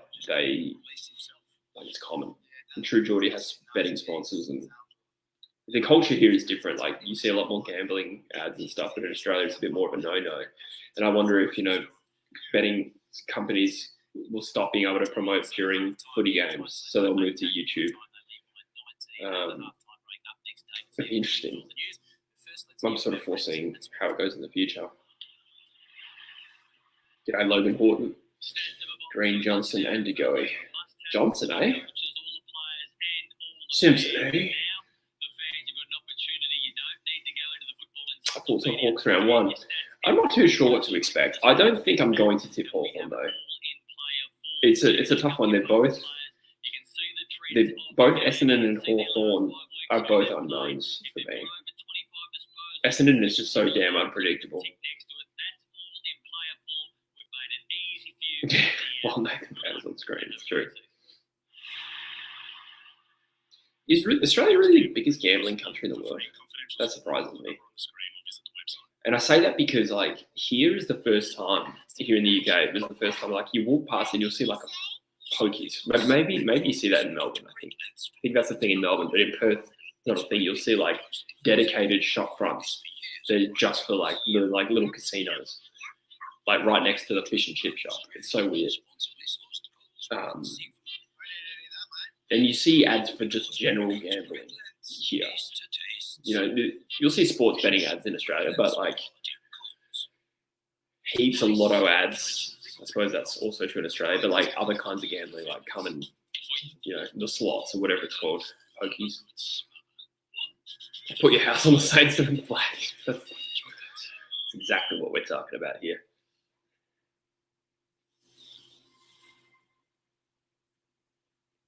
Saints to pull off a big 40-plus win. That is a big call. I don't know what to make of that game. You know, I rate St Kilda, and I think Geelong will miss one, but not dip significantly. And they've got no Guthrie, and I think they could lose to St Kilda. Do St Kilda go to GMHBA a lot? I'm going to look that up.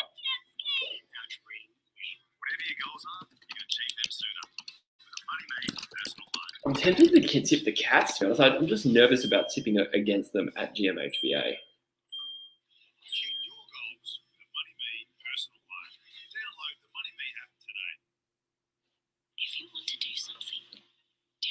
Logan's confident they'll beat the Cats. I don't think that is misplaced confidence, but I'm iffy on it. When was the last time? Oh, they played at Simon Stadium 2022. Geelong beat them by 45, but that was the year they were premiers. They're not that same team anymore. And at Marvel, St Kilda have won the last couple. There was a close game between them in 2021. Tough one. It's hard as well with the head-to-head because St Kilda have only really been good the last... Oh, that's not true. They were good in 2020, I think. But so were Geelong. So it's just a slightly different pecking order now. But yeah, to answer my original question, they do go to GMHBA a lot. I don't know why I forgot that they did that. Bring back Manscaped. I wish. I lost Manscaped as a sponsor, I think, because I was traveling too much last year and the channel was dying. The channel then started going well for a few months after that. So it was unlucky for them. But I would bring back Manscaped. I'm with Better Help now. I could have both, but Better Help's good too. Max King will kick a bag, completely possible. Will Oscar ever bag 10? I don't know if Oscar will ever be a common, real high volume goal kicker. I reckon he could just be like a champion forward without necessarily kicking as many goals as others.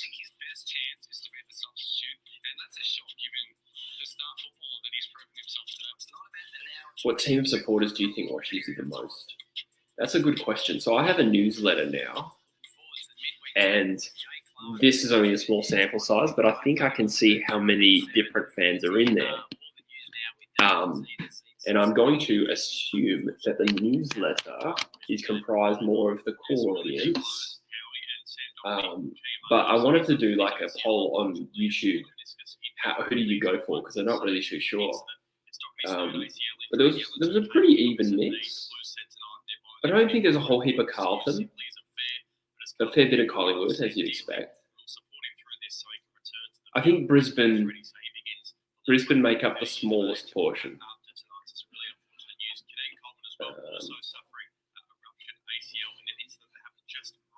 Bear with me. Let's see if I can get it up. How many games West Coast win? I'm going to say 6, but it could be between 4 and 6.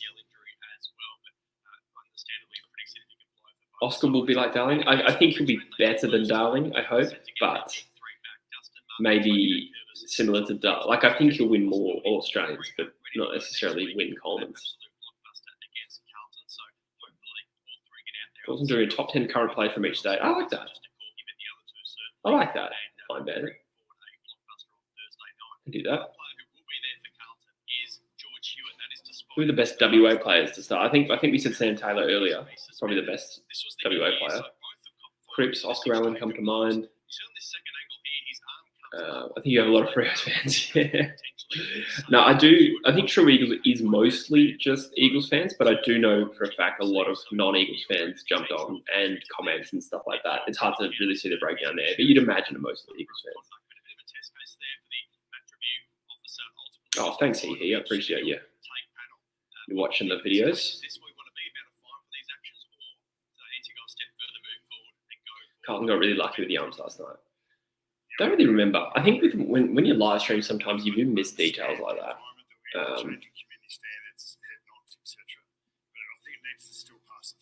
It's funny. I actually went on to Pommy and Oz's stream because he's a Carlton fan, and he was streaming the game, and he was screaming, "You are a disgrace, umpire!" So, not sure what to make of that.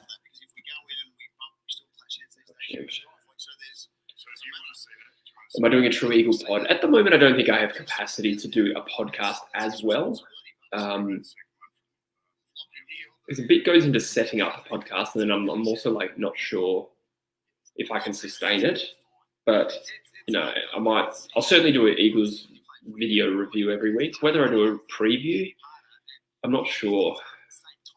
I'm not sure if we need a preview. But I might, I'll still upload like 2 or 3 times a week. On the verge of being monetized now, which is good. Hopefully it happens within a week. By round 1 would be very nice. Because as a poor creator working for free, it's tricky. I'm still trying to get like the audience here for. So I got 98 people sign up for the newsletter, which is lovely. Probably going to release that on Mondays, I think, or Wednesdays. Haven't decided yet.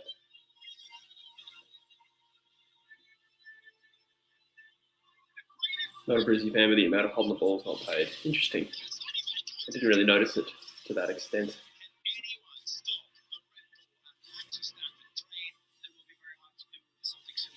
Chickens are good, Joycey. Very good, thank you. How are the Beavers? God, I wish I hadn't said that. What was the best month ever? Yeah, mate, you're spot on. It was November, actually. Wait, October for views. I think November for growth, but they were pretty close. It's funny how, post-season. I think that's just the reality of True Footy now. I think it's going to be October, November, September, biggest month of the year.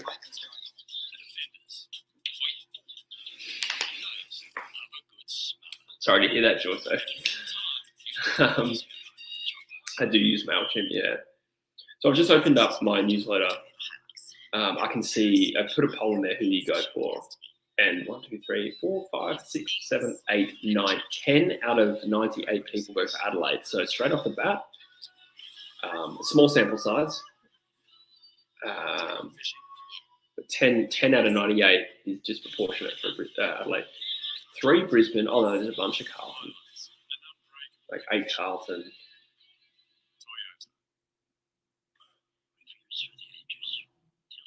Wow. 10 Collingwood. 4 Essendon. Shit. Like 10 or 11 for Fremantle. Good on you, Fremantle fans. A few Geelongs. I think I had a few more Geelong people because I made the Geelong videos that I did. 1 Gold Coast. A few Hawthorn, 5 or 6 Hawthorn. Only 2 Demons. That will explain my Demons videos don't do well. Only 3 North Melbourne. That's interesting because my North Melbourne videos perform well, but possibly just like topic and stuff.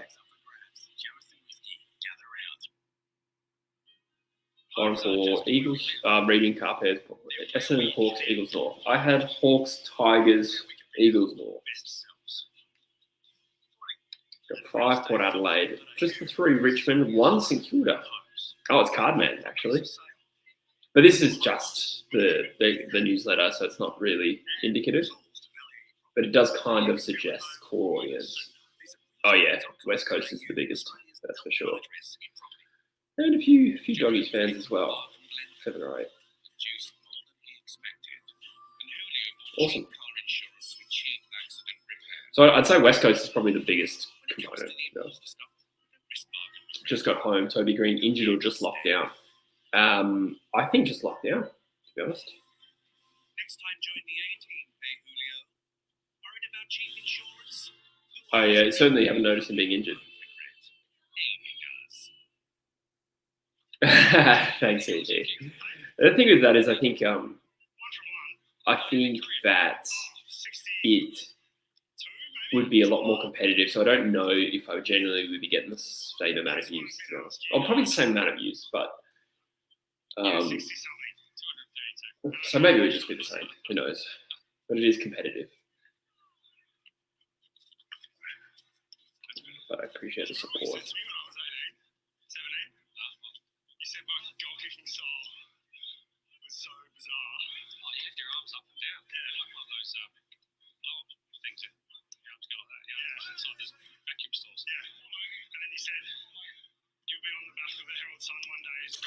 Oh, thanks, Joyce. Too kind, mate. Oh, it's fun though. Enjoy these streams in particular. Oh, I'll tell you what, my knees have been bent for the last 2 hours or hour and 40. Just gonna stretch them out.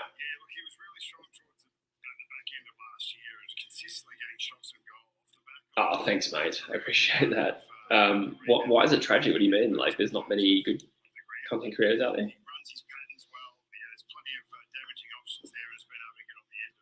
Yeah, it's a tricky one. Like, the channel has gone through some peaks and troughs like over the last few years. But to be honest, like, if you look at average views, like, my best videos still perform about the same as what they were in like 2019. It's just that I'm doing more. It's a little bit disheartening, but then again, Cardman pulls some serious views.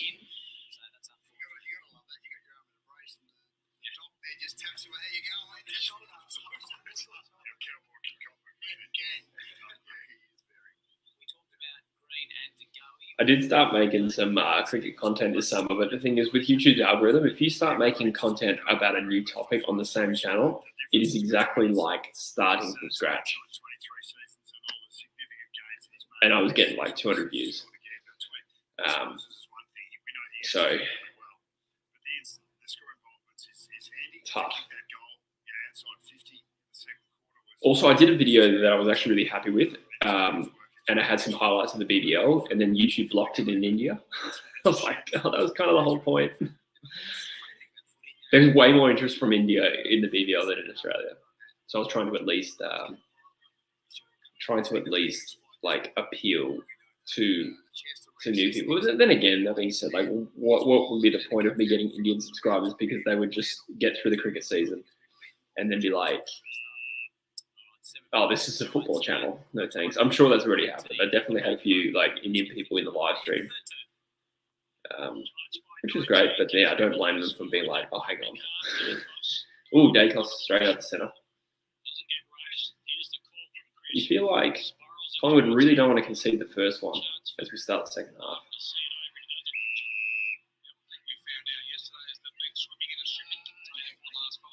Just an update the.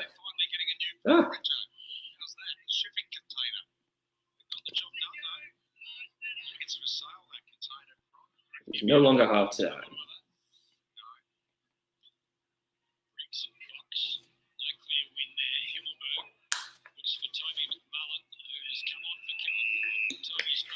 McMullen.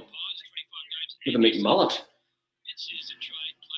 I honestly didn't know what McMullen looked like. I'd heard his name a bunch, but never actually saw him.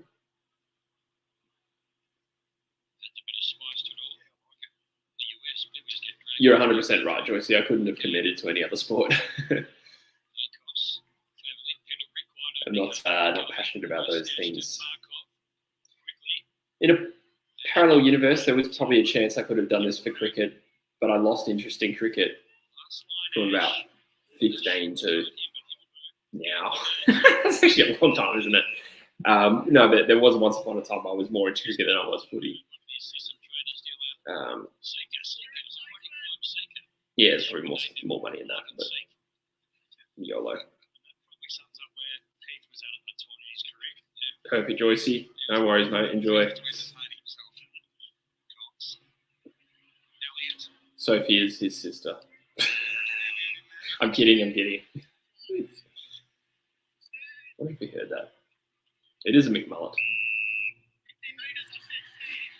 You hate mullets with a passion, Dar. What do you think of mine? Mine was pretty bad. Mine got really disgusting. I never thought it looked good. And yet, I persevered. No, I've got the short hair. I do need another haircut. Oh, the reason I wear a hat so much is because I get really bad bed hair. And I have to wear it backwards because the apartment's downlit. So if I wear it forwards, it's okay actually on the live stream. So if I wear it like that, it doesn't cast too much shadow on my face. But it's different when I do a video, so I can't. I walk around like this all the time because I have. This is really not interesting to you, but I've already started. I have apparently 5 crowns, like where hair comes from, which means when I wake up in the morning, my hair is going like that. So I always wear a hat. So unless I have a haircut, I can't. Yeah, I don't like doing videos where I look like that. But then I cop heat for a few comments for like wearing hats all the time. That's all right though. At the start it was okay, then it turned into a shit show. Yeah. Yeah, there was a sweet spot there for a while where a short mullet, it was somewhat fashionable, but I deliberately, I was like, this is my one chance to go a disgusting mullet. I was showing people in Greece on my Kontiki photos of me when I had the disgusting mullet, and they couldn't believe it was the same person. They absolutely rinsed me, but deservedly so. Also, when the Eagles get back up the ladder, the views will go crazy. Yeah. I mean, I do think that a lot of views came last year because my Eagles videos performed better than anything else last year was because we were so historically bad. So it'll just fluctuate around interesting performances, whether either really good or really bad. I think that's kind of true for any team. But I do see the benefit in potentially like if I'm not mistaken, I think it's already the biggest Eagles channel on YouTube. Like there's not there's definitely Eagles channels out there, but either really young people who are just starting out, or people who started and then have jobs so they can't keep it up. So I kind of thought I'd regret it one day if somebody came in and became the biggest Eagles channel. I'm not super ambitious with it, but it's just nice to have. I'm glad I have it. Someone commented I look like White Peter. I don't even remember that.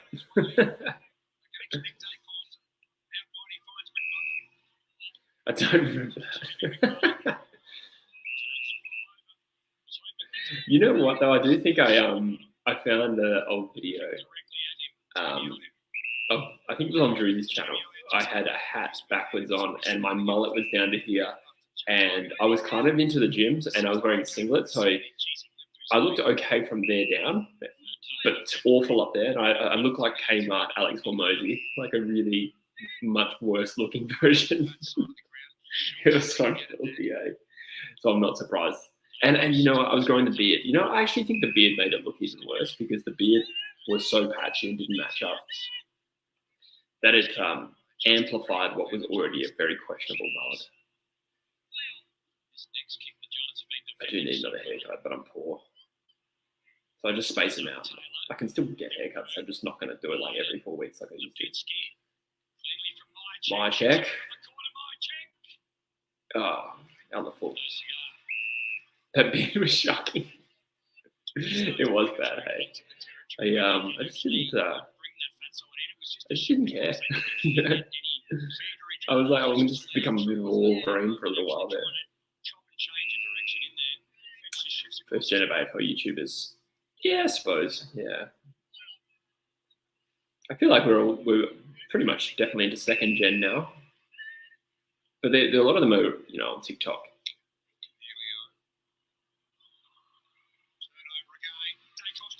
Or primarily TikTok.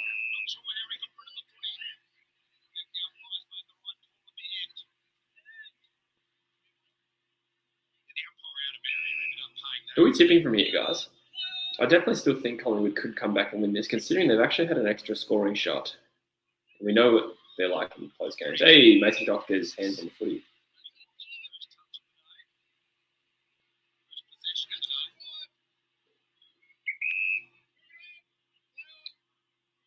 This is probably the most I've ever streamed in one weekend. Definitely won't be keeping up this pace. I think one a week. I'll try and do most Eagles games. There's going to be a bunch of Eagles games I won't be able to do. And when I'm in America, that's 4 weeks I won't live stream. But hey, Steve Moore. He used to be my favourite player.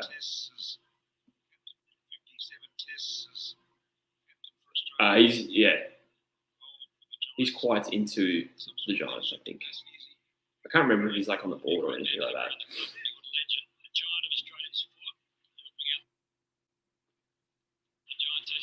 If Collingwood keeps straight, they'll win, you reckon? Yeah. Elliott has taken the mark. KO.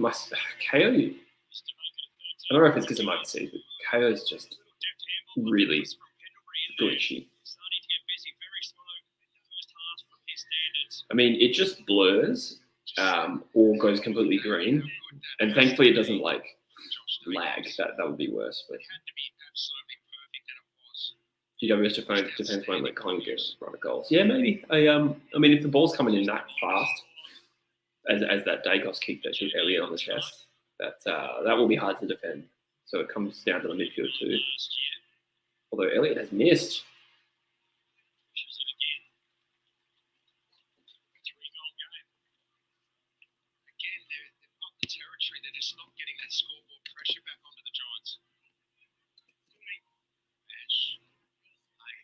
So we're about 13 minutes remaining in the quarter.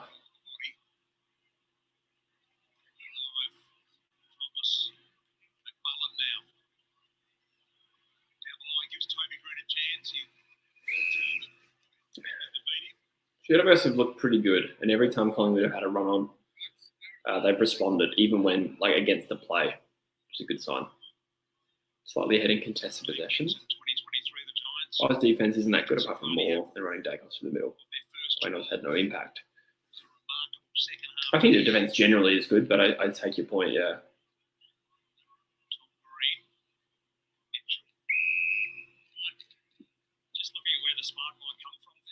I feel like GWS do have some forwards that are capable of shutting down the opposition. It's probably a strategy.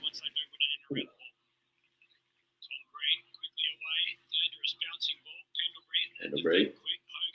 How much longer is Pendlebury going to play on? It's likely to be his last year. How old is he? It's 2005 draft. So he was born in like 87. Yeah, it must be turning 37 this year. Wow.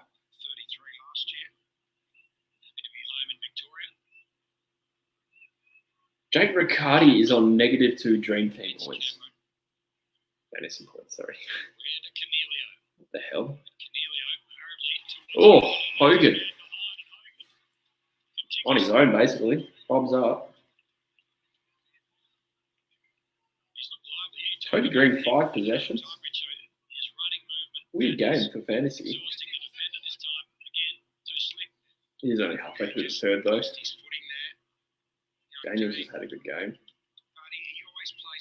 Hogan's kicked it. I agree with that, he. I do think that if Mason Cox had gone to most other clubs, he would have not succeeded. 385 games. Yeah. Yeah, I'd like to see him hit 400 as well. That'd be cool. So I'll just update the score here.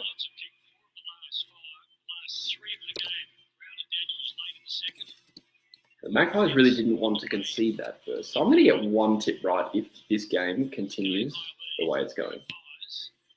But it sounds like everyone did poorly, for the most part.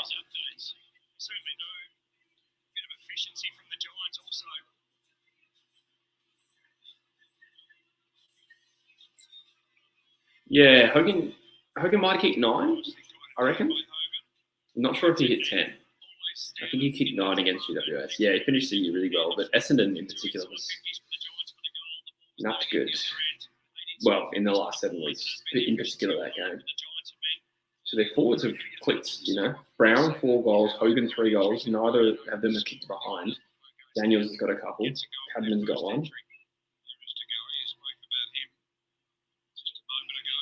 Collingwood need an answer soon. Gold Coast top of the ladder.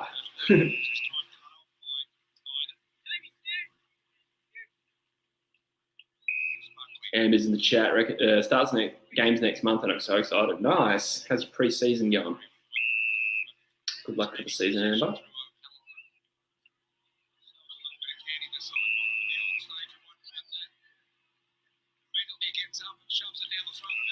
Yeah, that's right. How did you feel about Boomer getting forced to retire? There was a bunch, wasn't there? I think like Petrie got pushed out as well, if I'm not mistaken. Then he came to West Coast. Schultz is the big kick.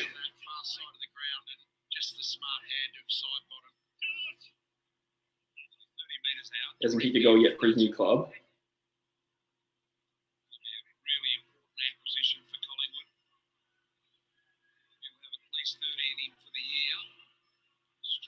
Oh, hung that out to the left. I think a pretty average debut so far from Schultz, but he's still only halfway through the game, to be fair. I agree, Darth. It's actually so bizarre that we've never played Brisbane at home since 2017. The last time we played Brisbane at home, Luke Partington kicked the goal. So weird. It's one of the hardest things about our sport to explain. Oh yeah, we haven't had our own game for 6 years against Brisbane. What the hell? How does that happen?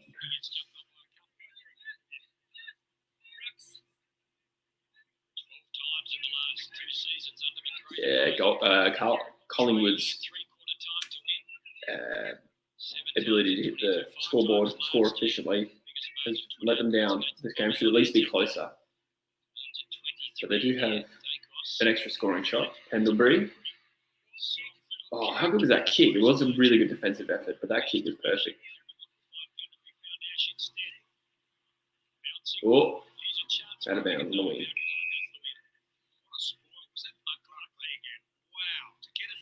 Pre-season is good. Oh, wow, nice. I'm glad that you got a team, Amber. And it's a shame that you didn't get one last year. That's good to hear. Yeah, I think the year after I left South Bunbury Cricket Club when I was about 14, the year after I left, the team disbanded, which was crazy. Like, there should always be a team in South Bunbury. Or they merged or something like that, but they couldn't field a team. That's crazy. Yeah, that would have sucked, to Toby. Oh, how good is that from Toby? Having a quiet game, still bobs up and impacts. Respect. Mad respect.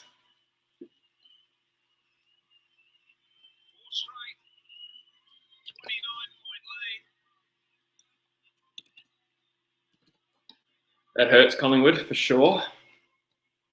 That is not a goal they wanted to concede. This game is getting away from them for sure. I mean, if it's anyone but Collingwood, you'd think game's close to not over. I think after last night, no one can say game over, but you know what I mean. With Collingwood, it still feels like there's a big chance for this big goal.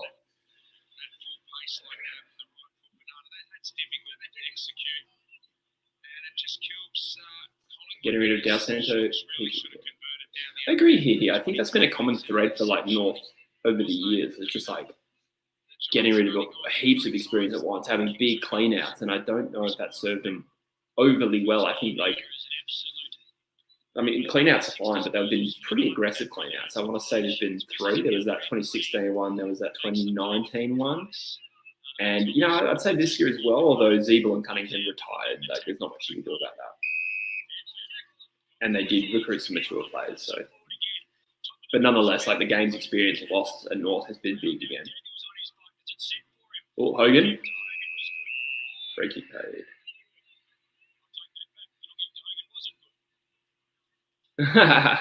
Oh, that's nice, Amber. I'm happy with you. Happy for you. You get your team. That's nice. What kind of player are you? Averaging 23 and kicking 38. That's a good point. 23 and 38. That is outstanding. 2020 got rid of 10 people. Yeah, there you go. Yeah, so I think by comparison, West Coast got rid of about 7. No, that's not true, actually. I think we got rid of 9 with three retirements. So that's on the upper end. But I guess my point is there, we've still got a lot of mature players on the list, which I'm not saying it's necessarily better. I'm just saying it makes me a little bit more relaxed. As long as we take the draft picks we need to, that's, the first thing we've got to do. And to be fair, North, the picks they did take were 5 or first rounders, right? So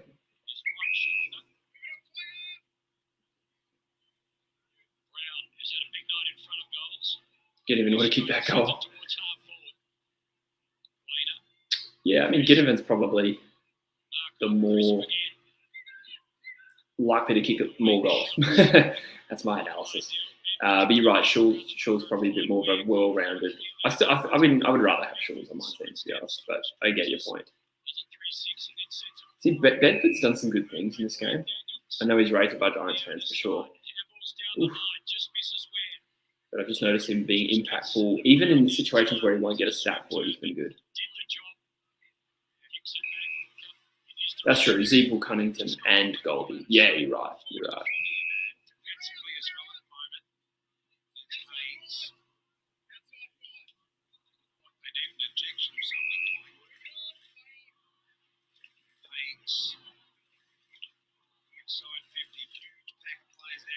Hard for me to say why Cuz went down the drug path. I think he was just a party boy and an extremist, and probably a lack of understanding of what some of those things he experimented with would do to him, and it just got out of control.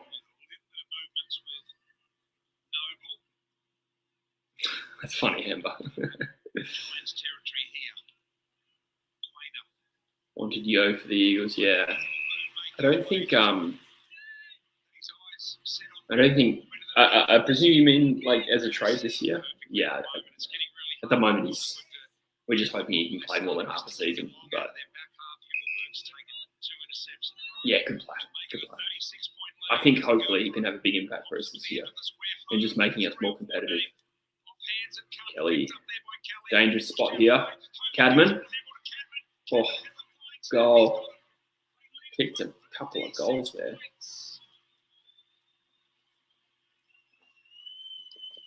Couple of goals for Cadman. No.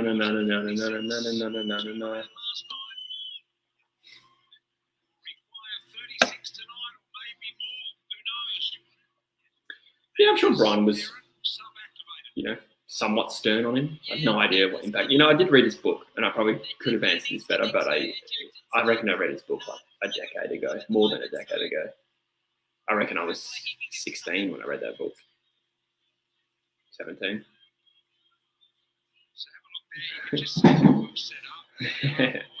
Well, actually, I don't think giving up Gaff would have really helped us at all, Darky, because we'd have only gotten pick 19 that year.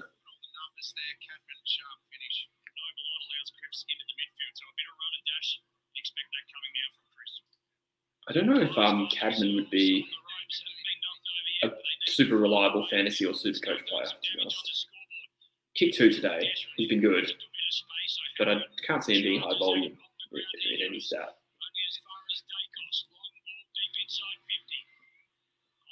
Gaff got extremely close to going to North. It was ironically like him punching Brayshaw was actually probably the reason he stayed. He said he didn't want to leave under those circumstances. But I think he was pretty much going.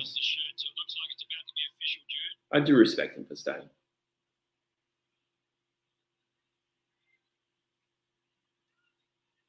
And I appreciate it. I really wanted him to stay.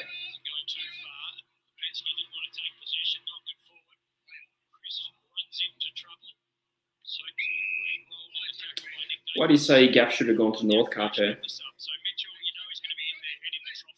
Kapare?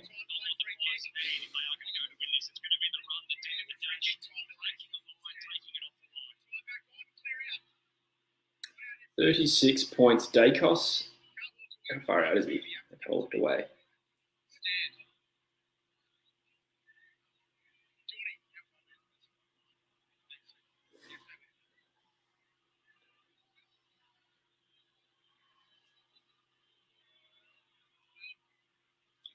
Long range from Dacos. Doesn't really get close.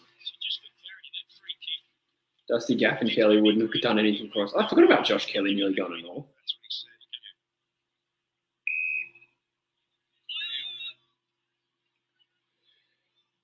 That's true, Cuphead, but he would only got us pick 19 in 2019. And I don't recall. Actually, I'll have a look. What would that have gotten us? I reckon it would have gotten us stuff all. I'm glad he stayed. 13 entries, no goals. Number one in the comp last year. Goals per time in, so it's just not quite working there tonight. In the wrong year. It's up in 2021. Weird. Just on the ground up with the tackle. Gets good penetration with the footy here. An almost opportunity for Bobby Hill. Scrolling down to North's pick. Wikipedia. So it would have been pick 19 with the. What we got here? There's so many deals that went around here. Oh, it's 2018 draft shit. I was like, where's our pick? Or North's pick? Bear with me.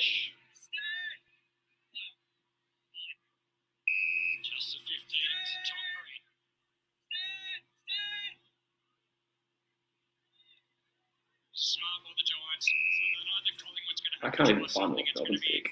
They trade it. This gets so messy. Just make them defend. Use a few of their tickets on offense. Make them defend for a bit. Oh, yeah, so it wouldn't have been North's pick, of course, because he's a free agent. It would have just come after our pick, which we ended up trading to Gold Coast anyway. They took Jez McLennan. So what would have happened? We would have traded that pick to Gold Coast. They would have taken McLennan. It could have got us Bobby Hill, actually. Bobby Hill went with the pick, actually, but I'm still not that fussed.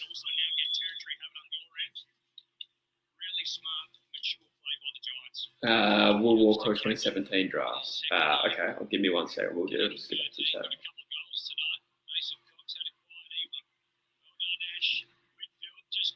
Yeah. Brockman is a good get, says Stephen. Hope so. I haven't seen him play for West Coast yet, so fingers crossed. I'll just look up the 2017 draft. Will Walker. I feel like that was a late pick, wasn't it?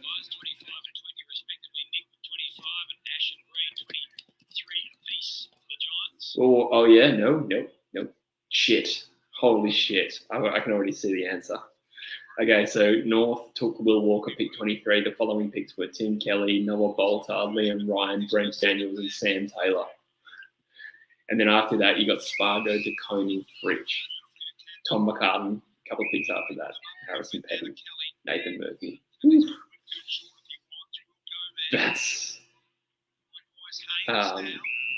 That's brutal.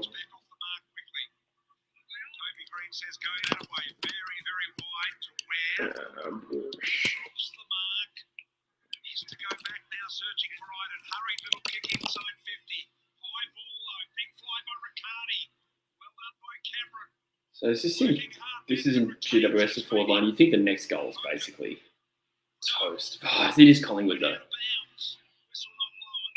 It is Collingwood.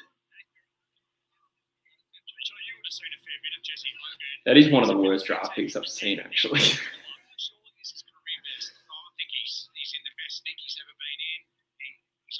Who was that recruiter cut there? Grind did go at pick 57. I mean, I thought Grind was going to go earlier than that, but he kind of slid on draft night.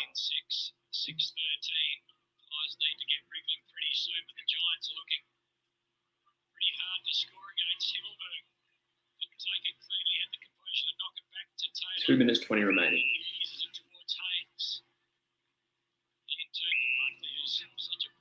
Did he give Shuey and the West Coast mid the bar from 2018? Is that like that game in Hobart? I never actually watched that game. I was at work that day.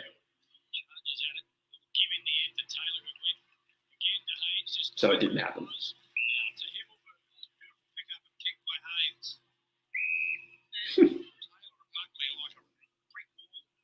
I don't even really remember much about him, which it makes me think he might have been a bit of a bolter for that pick. No pun intended. Josh Kelly lining up here. Wow, that's all I can say. Back, please. Take that one out. The Giants have kicked the last 5 in a row. This for a massive 41-point lead.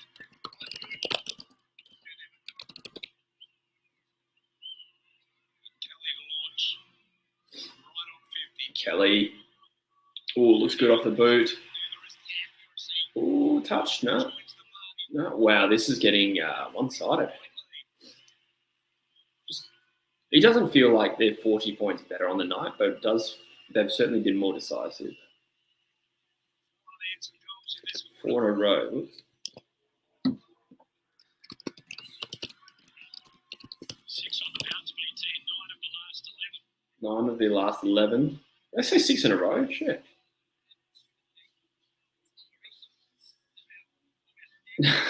You beat the Crows, Bulldogs, Crows, and West Coast.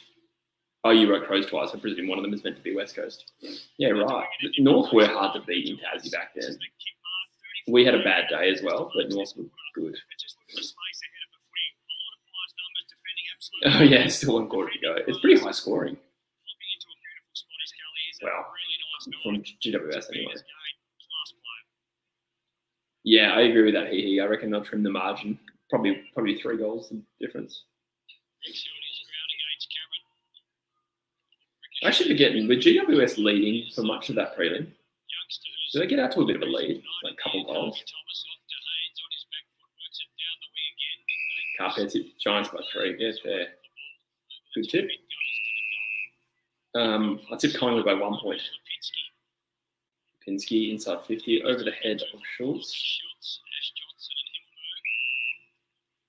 14-6 to 6-13. Yeah, I wonder how many of those got rushed. I actually don't remember. But they have definitely missed a few.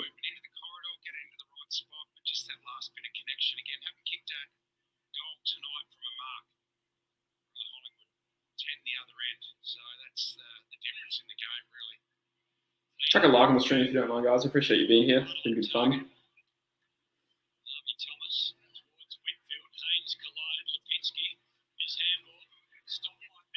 Brisbane should have recruited Dom Sheed. Yeah, good point. I don't even know if Dom Sheed was fit.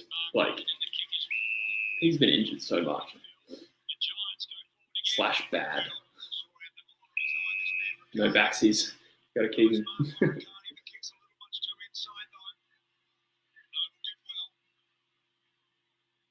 Oof. Good intercept. Bedford's been really good. Oh, I don't know about that pass. Tell you what, it actually nearly worked out. But Chris gets back. I'm like, 3 QT.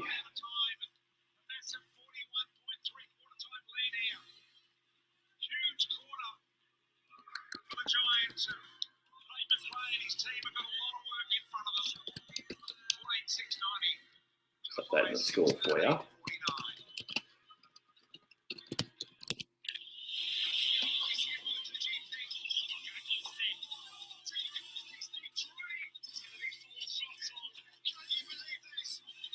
A lot of players have been injured. That's true. That's true. He's definitely one of them. In the prelim, the Giants were the lead for the majority of the second and third quarter. There you go. Last half of second and first half of third. Yeah, that rings a bell. Thank you for that, Emma. Yeah, GWS are out for Collingwood blood. I agree with that. Oops. Getting all my sticky tape for microphones there. Nat, Shui, Hearn, Yo, Gal, TV, Edwards, Gripper. Yeah. You haven't even named all of them. That's how bad it is. Flangan. Yeah. Ryan Ryan's only played 3 games since 2022. But he probably missed some footy in 2022 as well.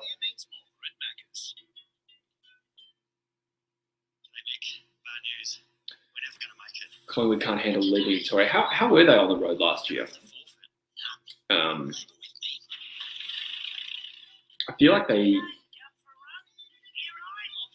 in Gather Round, they played St Kilda. They obviously beat West Coast. Don't think they played the Gabba last year. They smashed Gold Coast as an easy fixture.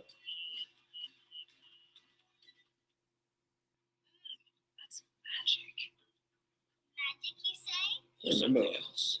I don't remember if they played Fremantle in Perth. They might not have either. I was upset when Willie left West Coast. A little upset in the sense that I liked him as a player, but I actually was a little bit on the defense for him. Like I was defending him because I presume he left because his contract at Port was better. Now, there is some talk about him having a bad attitude with West Coast.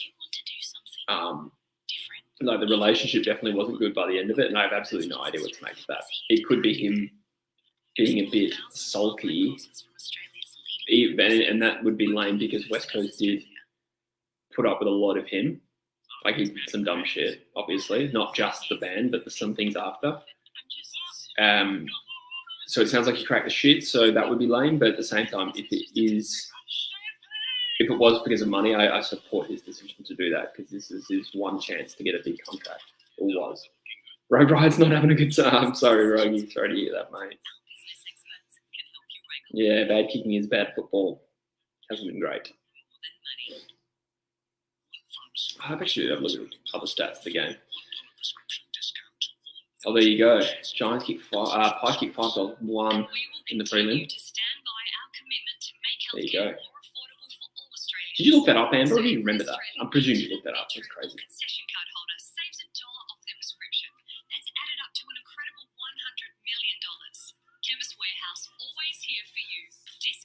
Let's have a look at some team stats. GWS have had a fair bit more of the ball, 50 more possessions, mostly on the outside. More marks, particularly uncontested. Clearance battle's pretty even. Collingwood out tackling them. Collingwood have had 12 more inside 50s. There you go. So that forward line inefficiency and the inaccuracy. There you go. The stats definitely are closer than the score suggested.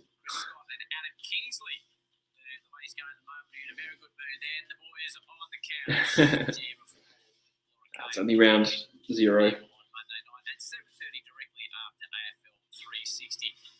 Like I said, guys, I put up a post on the community tab asking for your takeaways for this round, and I will feature some, not all, but I'll feature some in my review video. I think I'm going to do that weekly now. So if you have a take that you want discussed, chuck it on the community tab. Max says the gold premiership logo is ugly. You know what? It probably is ugly, but I still like it. I liked it when we had it for a year. I think there's something nice about it. But I get your point.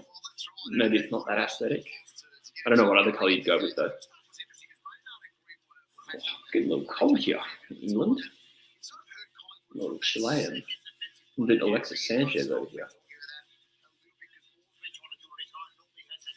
Oh, is it 89? Oh, it is. It is. Thank you, Amber. I will fix that. Don't know why I did that.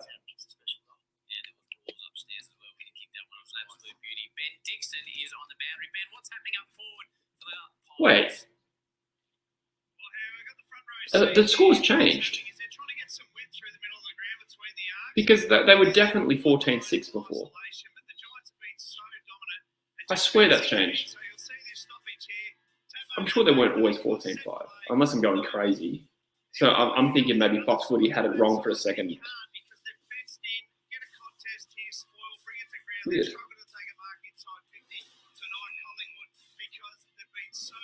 I think that's a fair summary, Rogie. I don't think this is the end of the world. Tough game. Also, I am expecting Collingwood to come back. They were 14-6. Thank you, Darth. I'm not imagining that. I'm sure it said 14. At least it said it on the screen. Imagine it's a 1-point ball game. Controversy reigns. Twitter is what I imagine, please. I don't spend any time on footy Twitter. I realise I should, but I can't be bothered. Facebook's pretty bad. I wonder what's worse out of Twitter and Facebook. Probably Facebook, honestly.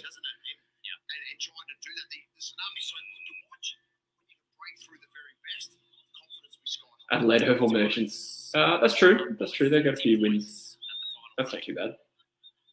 All right, last quarter has begun. So away we go.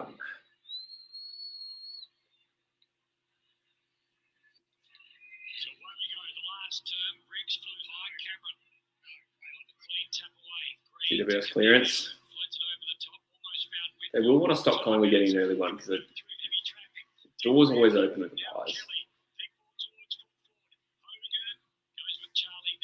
Ball's out of bounds in forward pocket for GWS. Twitter by fire, you reckon he? I don't know. I've seen some absolute creatures on Facebook, man. I'll accept that it's as bad, but I don't think you can get any worse than Facebook.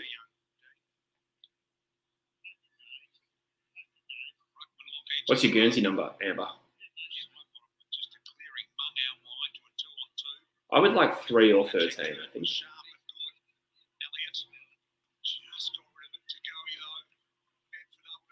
I feel like numbers for each club. Oh, here we go.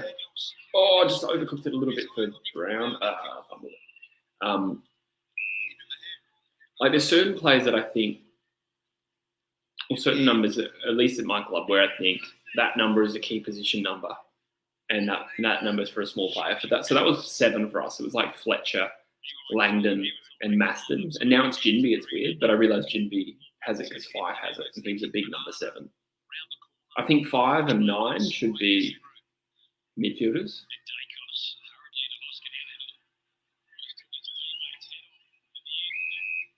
I do want 13 for Shuey Dark. 33, that's cool. Both forwards, awesome. Donkey. Did people call him Donkey? That's a great nickname. I've never heard that before. Joyce's tipping has been humbled. I'm with you, mate. I've 1 from 4.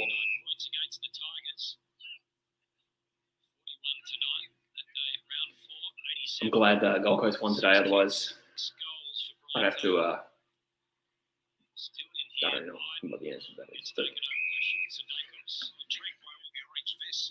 yeah, not a great start, but I don't think too many people have gotten more than 2 or 3, from what I can tell. Actually, let's have a look at the True Footy tipping comp.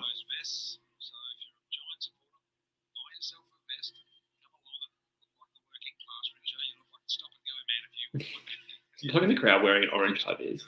That's great.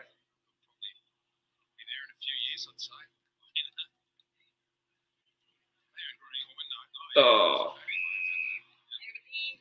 Of all the tips this round that I've gotten wrong, this is the one that I'm most kicking myself for because I did really. I mean, I tipped GWS for the flag, so I feel like this is the one I should have gotten right. Sydney or Melbourne, I'm comfortable with the logic on those ones. And sorry, Sydney and Brisbane.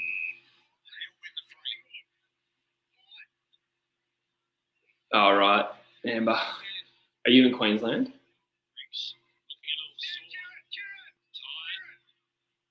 Toby Green has been pretty average and they've been all over. Yeah, true. Pretty well-rounded team.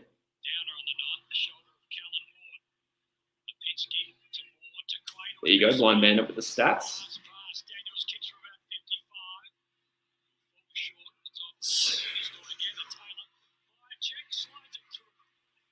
So they beat Port and Adelaide. Those are good wins. Beating West Coast and Gold Coast away is not great. But yeah, not too bad. Not too bad performance. Now there's a number of people, quite a few in the True Footy League who got the first 3 all right. The top 25. That being said, there is 1,500 people in this league. So now I'm 484. It still puts me in the top half for getting 1 from 3, but that's probably going to drop. Oscar gave him that. All right. Something golf related. I'm glad. Collingwood get a goal through, is it Bobby Hill? I missed that actually. Oh, Quaynor? No.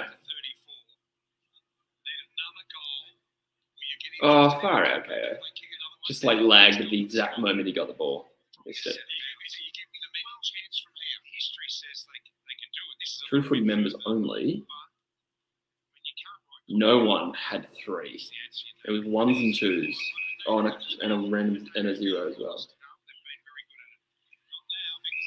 Awesome. Real Swift on the margin, right? That's impressive. Hogan for a quick response here.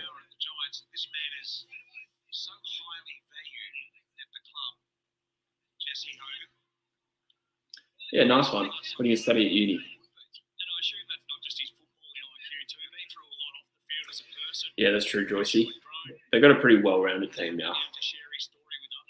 Even Hogan lining up for number 4. I think this could be the premiership team. I'm not just saying this because of round 1. I think I believed that before. Hogan's got 4. The Hulk.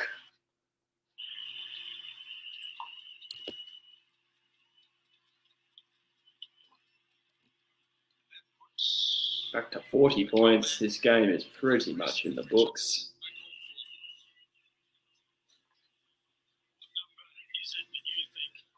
Education. Nice. That's a good thing to do. Oh.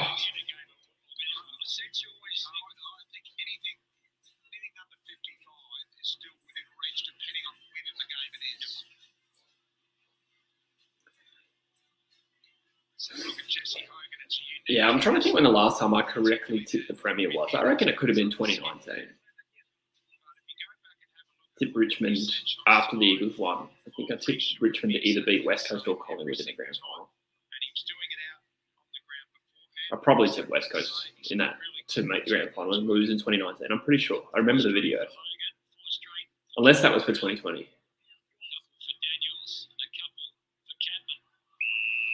But I'll give myself Richmond in 2019 was the one I called, but I don't think I've tipped one since then. Can't even remember who I tipped last year for the premiership. Might have been Melbourne.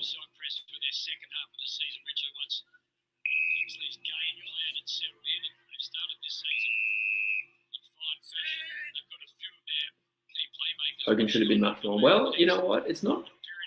No, he could be a Coleman contender if he's consistent this year. I don't think he's the best forward in the league, but, you know, he could still put up 63, 65, and GWS win. And he could be a premiership player this year. I'm not saying this because of this game. These were all sports I had before this game, and they've made a really good start. How does Daisy Pearce combat coaching and commentating? Yeah. Her moving into combat coaching was a very surprising move. So she's an AFLW coach, an MMA coach, and a commentator. Ooh, Dacos got her hands off. Players enjoying Collingwood getting hammered. I feel like this opening round has been a round of statements. I suppose that's what happens when you put a lot of good clashes on. And that is kind of also a round 1 thing, right? An opening round thing. Ooh, McMullen. Nice evasiveness to get the position he did. He just got a little excited.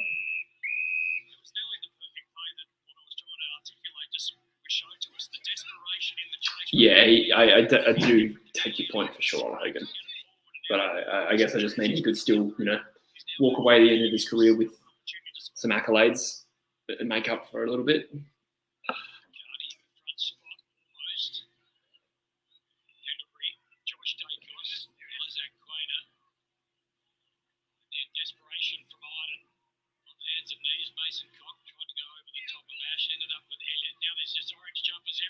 Cornelio finds, is that Brown? Hard to tell, it's blurry. Yeah, Colin Brown. Oh, congrats, Daftar. What was her name? Hard to go past Carlton as the major story. I agree. I agree that they are the major story. But Sydney's made a statement with their injuries. Gold Coast to some extent. And I think certainly GWS.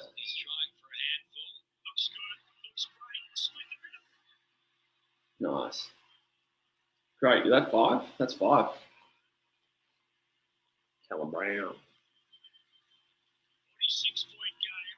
This is definitely one-sided now. I wonder how much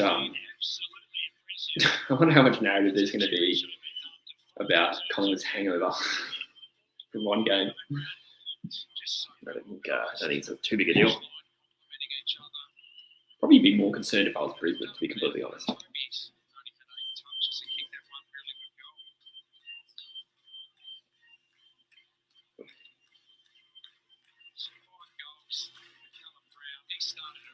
Yeah, who's made the biggest statement this weekend?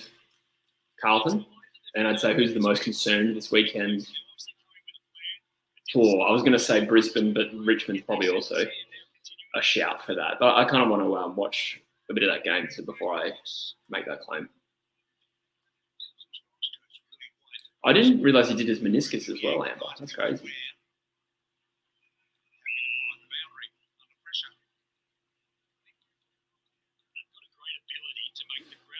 Yeah, that's true. They've been accurate. Hey, 16 goals, 5, and that one in particular was a good set shot.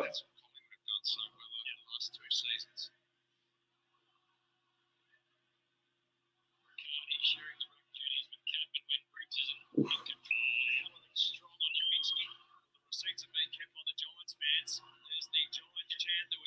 This is the year, I reckon. Just a gut feel I've had.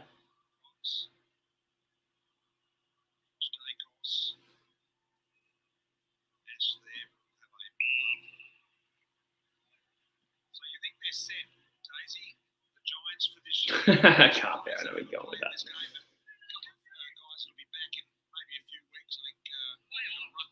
They'll be happy with this.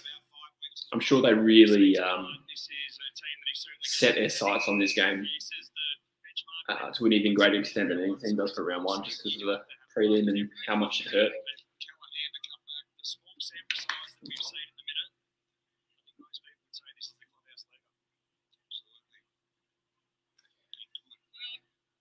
What games am I most excited about is a good question. I need to get the fixture back up. I think we see Collingwood and Sydney at the MCG. That's definitely... Oh, Toby. Well done, Quaynor. Green tried to be a little bit cute there. Thomas gets the hands out. Daniels. Oh, so good. He's a gun. He is a gun, Brent Daniels. It's a big sound from the west of the town. Giants. It seems like a real barbershop quartet song. It's a big sound. Yeah, Collingwood Swans is the first one that popped into mind. Melbourne the Bulldogs will be good. Essendon and Hawthorn I'll be intrigued about, as will even Geelong secured a Gold Coast Adelaide. I think particularly in the season we're still trying to get some data on teams, right? So there's a number of these games which are interesting. Fremantle Brisbane will be interesting. Yeah, Hawks and Bombers. I feel like there's always good games between the Hawks and the Bombers. Who are you tipping for that, Joyce? Non-VFL grand final would be interesting. I'd tip Swans GWS for my grand final. Yeah, I thought I'd shake it up a little bit. Or Sydney grand final, which would be so strange. We've never had a grand final between two state rivals outside of Victoria.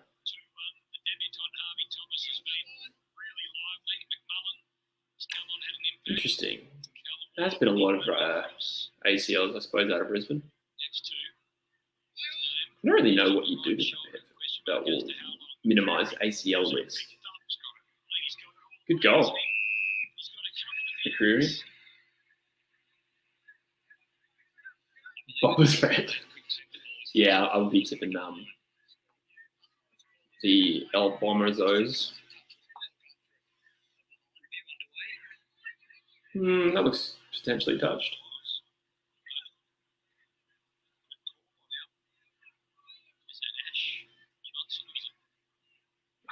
I mean, none of those angles are actually conclusive. I think it's like very likely it was touched, but you definitely can't tell for sure.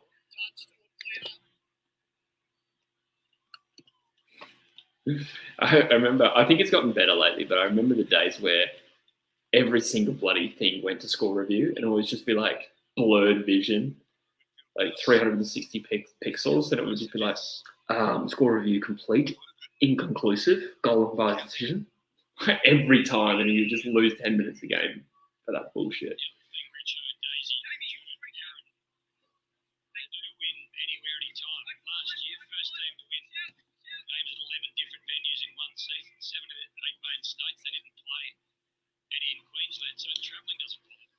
Rayner did look good in draft here.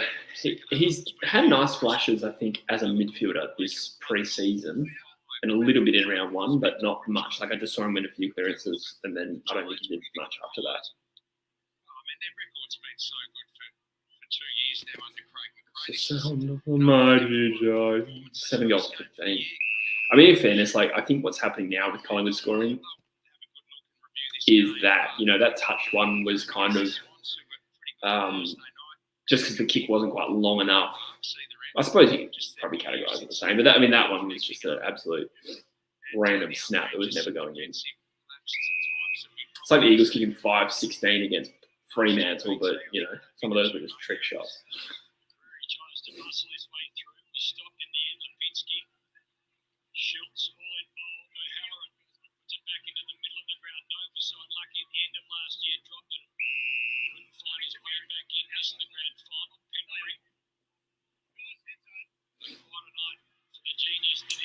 Why do you think he hasn't been able to get to a high level? I don't know.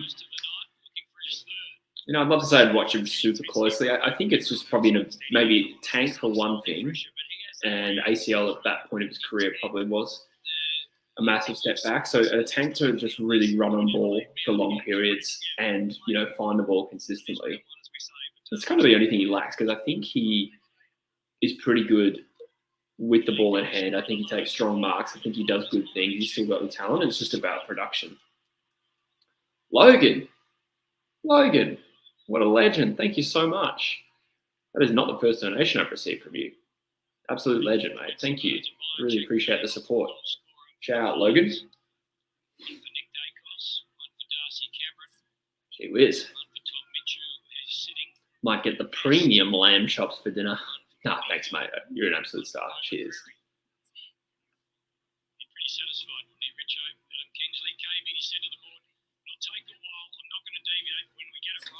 Has LDU really played less games than Rayner? Damn.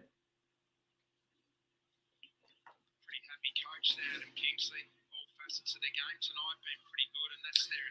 I was so excited by Logan's generosity. I missed that goal entirely. Getting past tonight, winning tonight, sets them up with North and West Coast. Hey, Carpair. They got us in round 3. They lost that fixture last year, which is still crazy. But yeah, I don't think we're going to get close to them this time.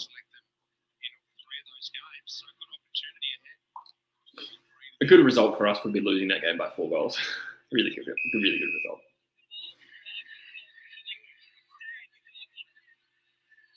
Gold Coast could be a tricky customer for them. But yeah, you'd expect they win.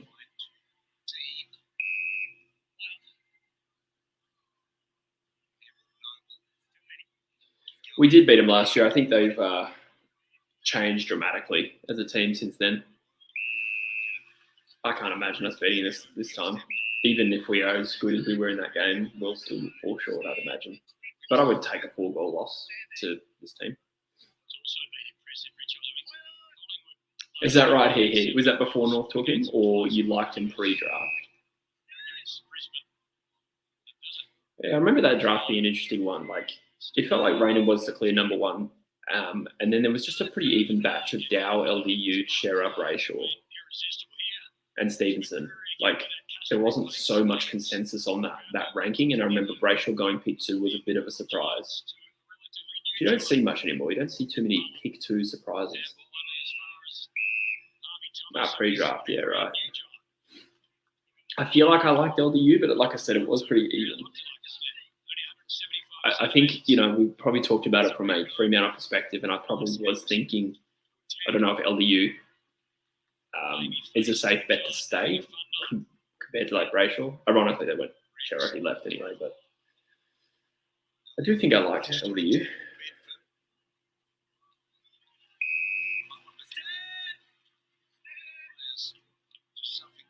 Kane Horn tipped the Giants. Good tip, mate. Very good tip.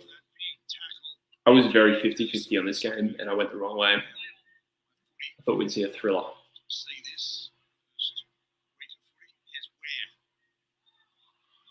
Where? Oh, that would have been a nice goal for the young man.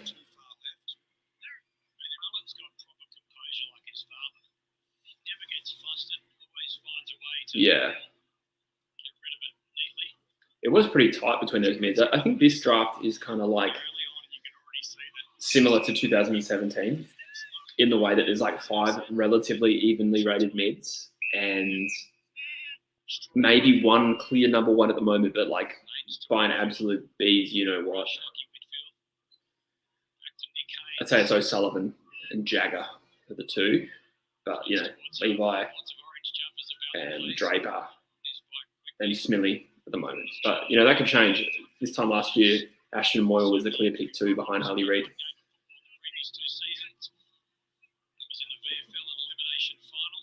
If Bakes was to go to West Coast in your eyes, what pick do you think would be fair? That's tough because the pick that I think is fair for him is probably like pick 15, between 10 and 15. Like he's a good player, but not like anywhere near best and fairest or anything. I don't think. Kind of depends how the rest of the team is. I wouldn't say he's. I was going to say, I don't think he's an A grader, but I mean, it's because he plays multiple positions, right? I'd say top 15 pick. But the problem is West Coast won't have a pick in that range. So I don't know how hypothetically we'd make that deal work.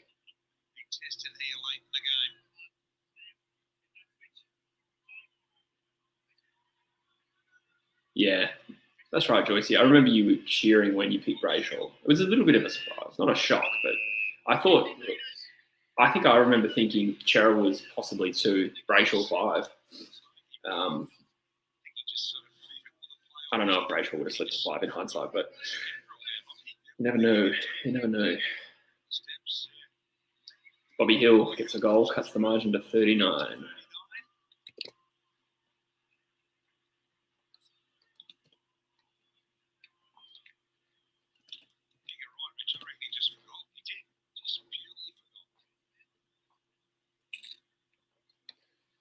G'day, Play on Footy. Welcome. Yes, we need to draft a key back.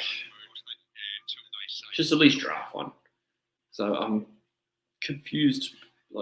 I'm pessimistic about Harry Edwards' body. Like, he just can't get fit. Gov's gone, TB's injured. Doesn't need more experience. I mean, Gov and TB will start round 1. Edwards is better class, yeah.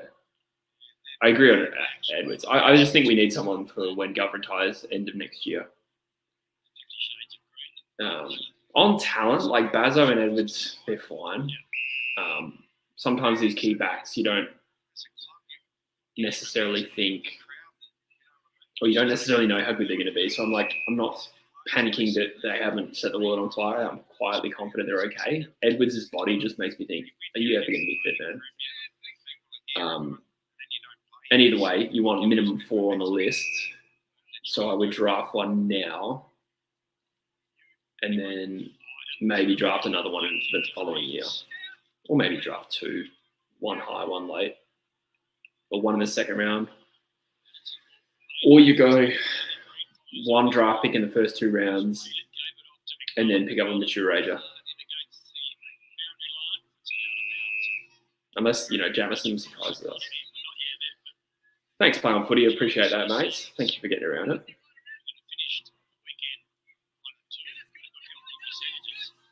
Yeah, I'll take your point, Darby. Yeah, I'd probably draft one this year and go for a mature one. Like, I don't think it's realistic we get Buslinger this year.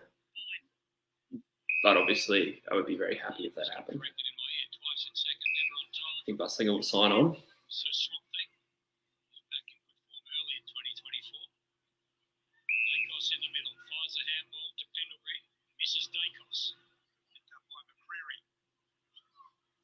Collingwood heading inside 50 now. Game's kind of died off. Just going through. I agree, Darcy. I don't necessarily have high hopes that Jamison will become an AFL level key position defender. But it would be a nice bonus. 17 games, including this one, to get to his 400. So he's got to have a pretty well perfect season. I don't think they can afford to rest him as Maynard launches from long. Good goal, Maynard.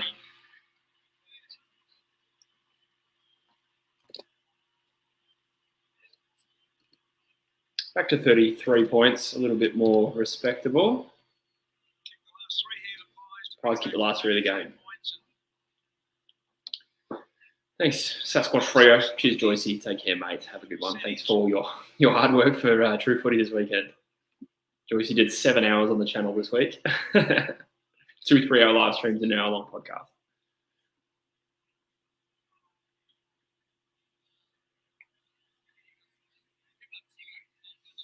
$18 in the chat. Thank you, guys. This has been good fun. Chuck a like on the stream if you don't mind. That'd be great. Making the Giants have a little bit to think about. You don't want to give up too much of a score after you work so hard for a nice lead. But I met this girl in Kitsigi that thought Maynard was the hottest man ever. I was like, yeah, right. But he's not ugly, but it's probably more of a vibe than a potential criminal record kind of hotness, you know. I still don't get that. I know we've spoken about it often, but I know a lot of people say it's just luck that it just turns out that it's his rotation. That can't happen as often as it does, surely.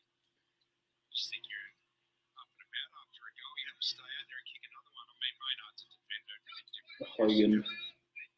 It's actually, oh, nice handball there.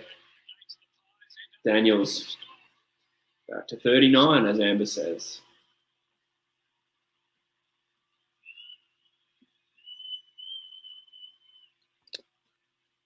High scoring game, and I particularly notice this because I have to update every time there's a score. Not super high scoring, but definitely above average. 189. Oh, check out the score that I've just put on the board there. Very high scoring. Jeez, bad for Collingwood's percentage, eh?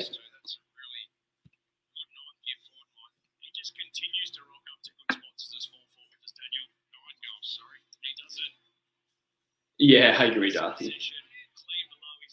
Highest score ever, that's right. So it would also be the highest test match score ever. I think the highest test score is 952. WA talent? You know what? I don't think there's too much going high, but it is too early to really call. I think we have a sprinkling of second round talents. I might be forgetting someone obvious. Yeah, I really haven't gotten that too deep in the draft. I might even just have a little glimpse of it.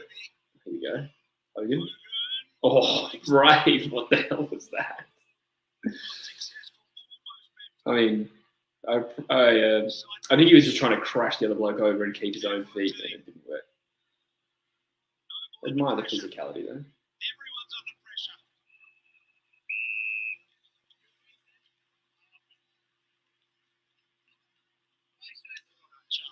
Looking forward to Thursday night. Love that footy's back. Yeah, against Carlton as well.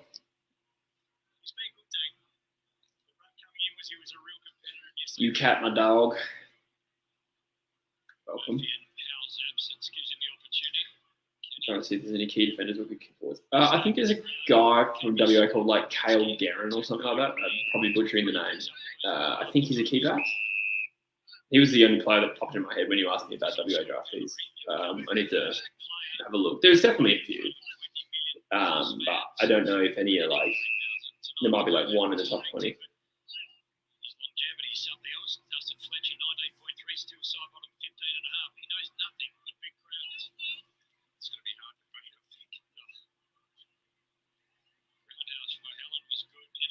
GWS again inside 50 here.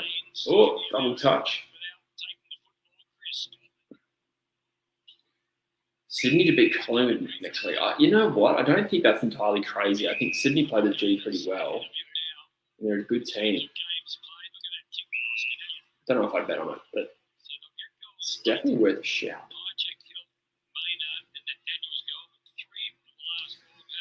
Do you think West Coast would have taken Harley Reid or Jed Walter? That's a really good question. Walter's like sort of from Perth, and he was an Eagles fan.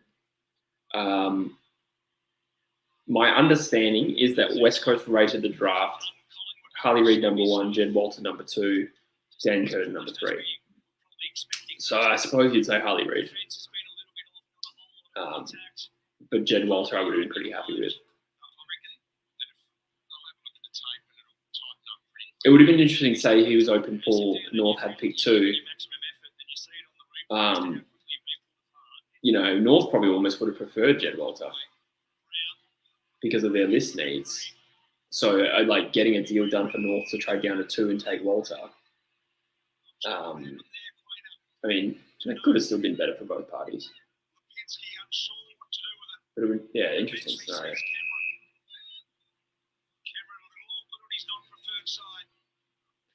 Thoughts on Brisbane starting the season 0-2? Yeah, well, sorry to hear that your Brisbane Lions career on AFL Evo isn't going well. That will not be reality.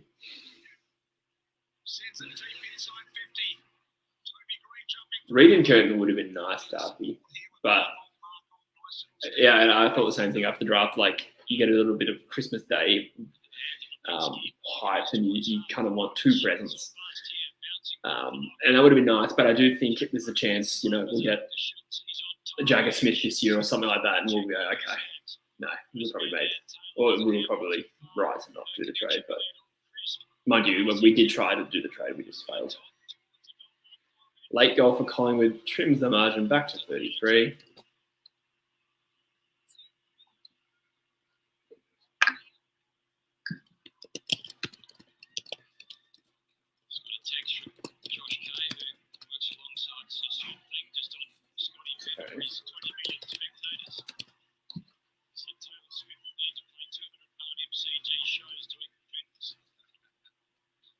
Who's my favourite Eagles player? I'd say probably Oscar Rowan and Elijah Hewitt. Probably my faves. Noah Long is a good shout. Darth Jar Jar. Thoughts on Gold Coast? I need to watch that game, TB Bowder. I need to catch up on it, but I think that's a really good result. I don't know what to make of it yet, having not seen the footage. Curtin and Watson was who I wanted, but man, Zane Dersma impressed me. I haven't really seen a lot of Zane Dersma this preseason. But good pick for North, for sure. Watson, the Curtin would have been the needs play, but Dersma could be very good. Eagles are up. Yeah, true. I just noticed that score. Weird. You were coached by Elijah Hewitt. Really? That's crazy. How was he? Good coach?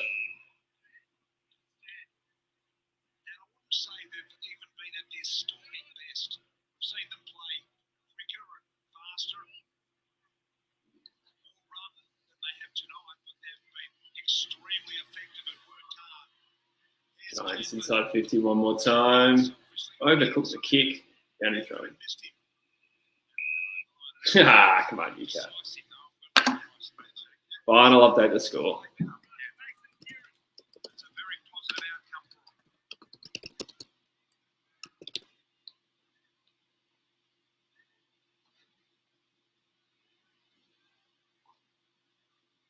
Pumped we got Curtin. Yeah, I think he's got knee soreness at the moment, so he might take a little while to come good.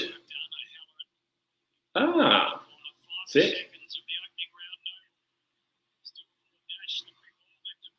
Curtin would be nice for us for a needs point of view. It would be nice.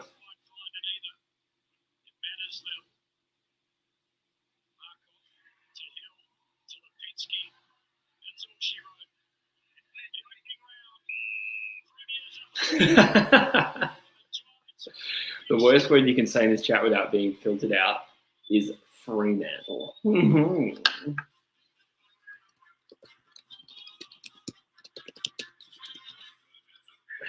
Yeah, proper score. Big win for the Giants. Huge win.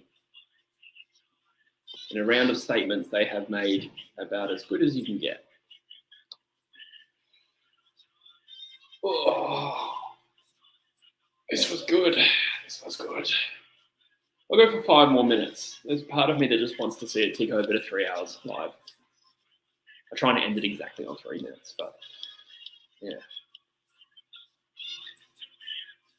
Hot Plastic says GC are not that good. Yeah, I mean, I'm reluctant to comment until I've seen the game. I'm going to pretty much have some lunch and then catch up on that game. But I am reluctant because I don't know what to make of Richmond, and Gold Coast starting the year well is not uncommon. Thanks, Hee. Yeah, we'll definitely be streaming more. Like, I didn't really do it at all last year, you know? I don't know if I did a single game day stream other than round 2 before I left Oz. But I've done heaps since I moved to England now because of the cricket. I did, and the draft. The draft might have been the first one. So, yes, I will be doing these streams. And in an ideal world, I have some guests on. Today we had a guest, and then Drew just completely ghosted me. Don't have the same clout that you get offers, obviously. I do kind of agree, yeah. Richmond, well, I had them in my bottom 3, so I have to agree with that.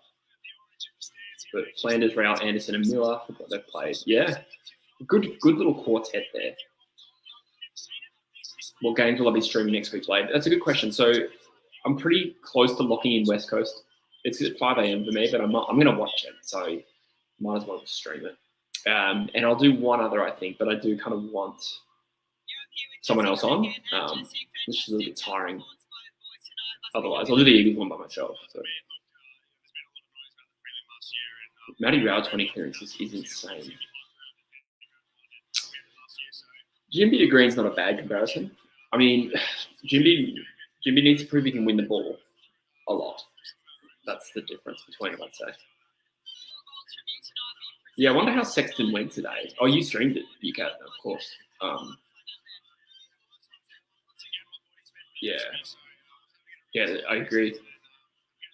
I don't think Sexton scored that well fantasy-wise, but that doesn't mean much. Try and get Bush. Yeah, I mean, he's been invited to every stream so far, and he told me at 3/4 time he might jump on, and then he didn't. Got ghosted. Rough like a family dog. But yeah, I might be able to get Joyso on next week. I don't know. You know, he's a man with a life, but he'll be invited. Drewsy's now banished from the channel for ghosting me. Sexton scoring 80. Did he score 80? I thought he scored 60. Check that. If he scored 80, I'm pretty happy. Oh, you're right. Never mind. No, 80 is good. 80 is good. I think when I first looked at the score, I did think it was full time already. And maybe I just looked at the Sexton's fantasy points at 3/4 time or something. I don't know. I was tired. I was just straight after waking up. Lots of solid lists this year. Yeah, it should happen. I think what tends to happen is different teams unravel for different reasons, like injury or whatever. But the lists in general are even. I found it really hard to do a ladder prediction this year, even after I did a whole series on everyone's best 22. Ranking them was hard, but then, yeah, injuries are a huge leveler. So one common theme in the ladder prediction was how well can this team cope with injuries, and that's why Richmond fell down. Could Golden win the Brownlow? I don't know. I mean, it could, yes. Yeah. Didn't factor massively last night. It was early days. North play West Coast in Tassie, I think, I'm not too sure if we play them in Optus. Be good to play them twice, I reckon. Eagles, yeah. Well, I've got 20 seconds to go, guys, so I just want to say thank you once again. Oh, no, there is an Optus game in round 13 and then another one in round 22. I'm going to end this stream on exactly 3 hours. See how close I can get. But thank you very much, guys, and I will see you in the next one, which will be next week, but I'm going to have videos out tomorrow. So thank you and goodbye.